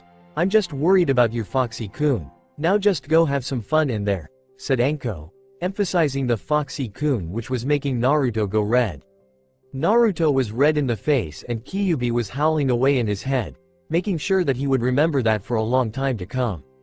Kyuubi followed it up with chanting, she wants you, in his head. Naruto was red for a few seconds longer but then put his mask back on so that nobody could read his emotions. It was another 10 minutes before all the genins were led to different gates with blood red numbers on them. This is ironic, the numbers are blood red, maybe to lay homage to the people that will die in this forest. But whose blood is it laying homage to this year? Will it be by my hands or be Sakura's blood, since she is the weakest? There is no loss if she dies. All the teams were about to enter the forest when the Chunins at the gates all made a signal and the genin teams entered the forest and the second stage of the exams began. Start of the Forest of Death examination #2. All the genin teams had successfully entered the outside perimeter of the Forest of Death, not approaching the monsters that lay within yet but enough into the forest where the poisonous berries could take a toll on them. Team 10 had entered and immediately started to rely on Shikamaru's tactician skills to help them cross the Forest of Death. We should set up on the outside of the forest. That way we know that all of the herbs and plants here are non-poisonous and we can keep ourselves rested for when we sneak attack a team. Since other teams will mostly be dehydrated and exhausted from the traveling and searching, that is when we strike. Choji and Ino were happily listening to the fact that they would be doing nothing over the next few days and then moving into the forest on day 4 to perform an ambush on a genin team with the opposite scroll. Team 7 however had a different mission. They were going to get to the safe house as fast as possible in order to ensure passage into the next set of exams. They were being led by Sasuke Uchiha and were quickly approaching the mid to center part of the Forest of Death, in order to wait for another genin team to pass. Let's set up camp here near the base of this tree, we will wait to ambush another team. Sakura set up some traps on the outside here, hopefully we can catch somebody, Sasuke stated simply. Sakura was overjoyed when Sasuke told her to actually do something instead of the blonde brat who was doing nothing. Sasuke actually put thought into who would watch and build traps. Naruto is much stronger than Sakura, it's not even a comparison on power level, although Sakura has much better chakra control, it's not even close. Sakura can do most of the handiwork around the base since she can afford to expend the energy, and the fact is she will willingly do it so she can somehow win me over, which never will happen. I couldn't care if she died or survived after this. I and the Dobi need to survive though that is the fabric of the team. Sakura was doing the work setting up a few traps in the surrounding area while other teams were already in combat with each other. The Sand siblings had already found a genin team from the grass village. They were ordinary young genin who looked like this was their first time taking this exam and it was soon to be their last. Give us the scroll and we will allow you to live, stated Kankuro, almost bored at what was going to happen. No, we will fight with our honor and scroll at stake, said one of the genin, who seemed to be nervous, probably from looking at Gaara stare a hole in them.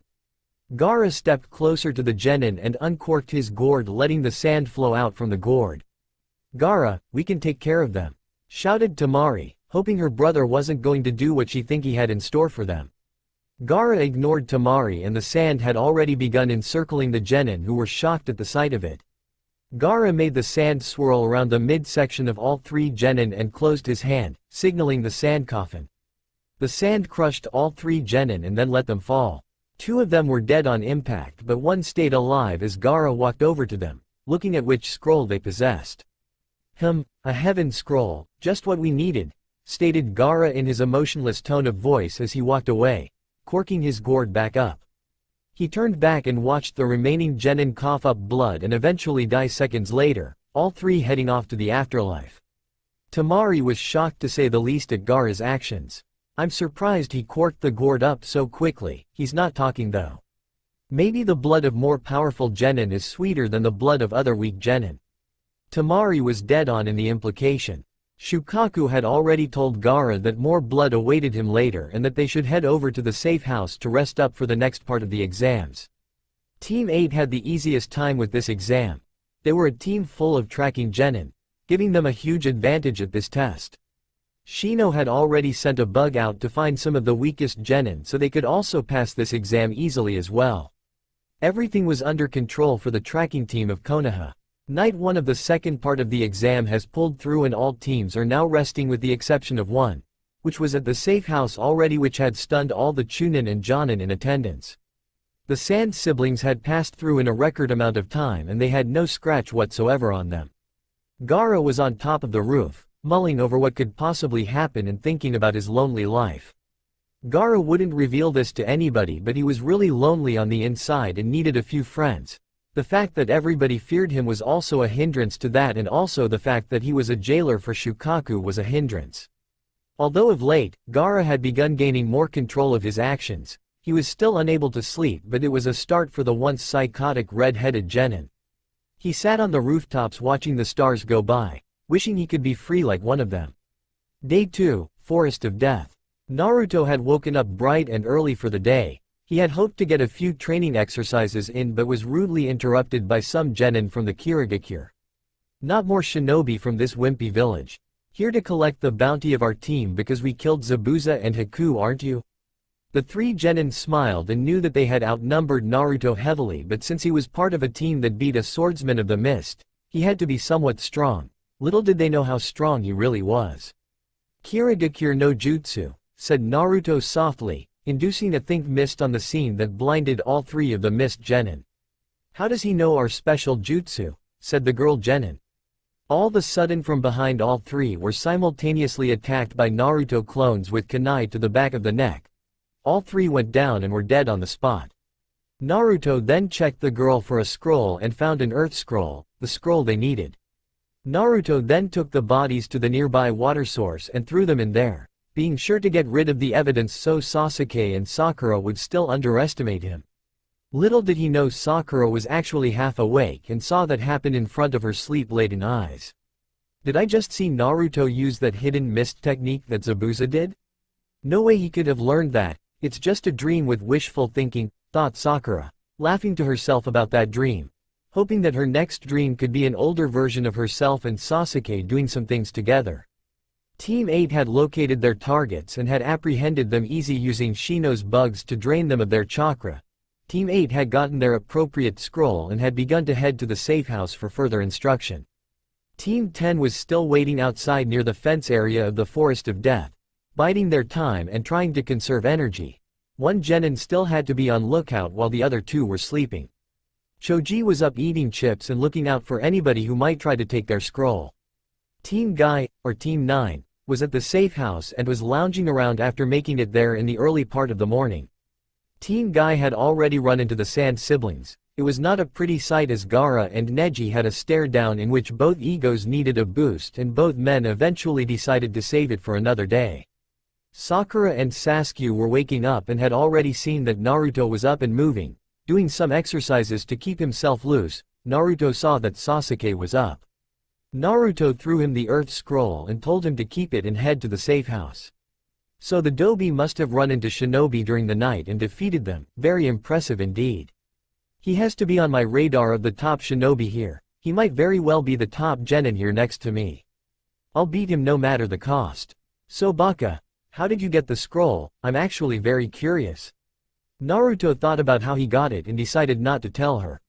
I hanged into a big scary snake and made them run away. One of the genin dropped the scroll on accident and I took it. That figures because we all know you can't beat a true shinobi when you face off with them. Sakura laughed to herself while Sasuke just sighed. How oblivious is she? Obviously he defeated 3 genin to get that. I just wonder what her train of logic is because it isn't very stable. She doesn't realize that he is stronger than her. Whatever the case, we need to start heading to the safe house before we get mugged by other teams waiting for genin to run through. With that, Team 7 began the journey through the middle of the forest of death to the safe house, which they hoped was only a short distance away, so they wouldn't have to deal with the animals that lay within. Time skip 2 days later. 5 teams had already arrived at the safe house. Teams 7, 8 and Team Guy were all there from Konoha. 3 members of the Sound Village were also there and the Suna siblings were there as well.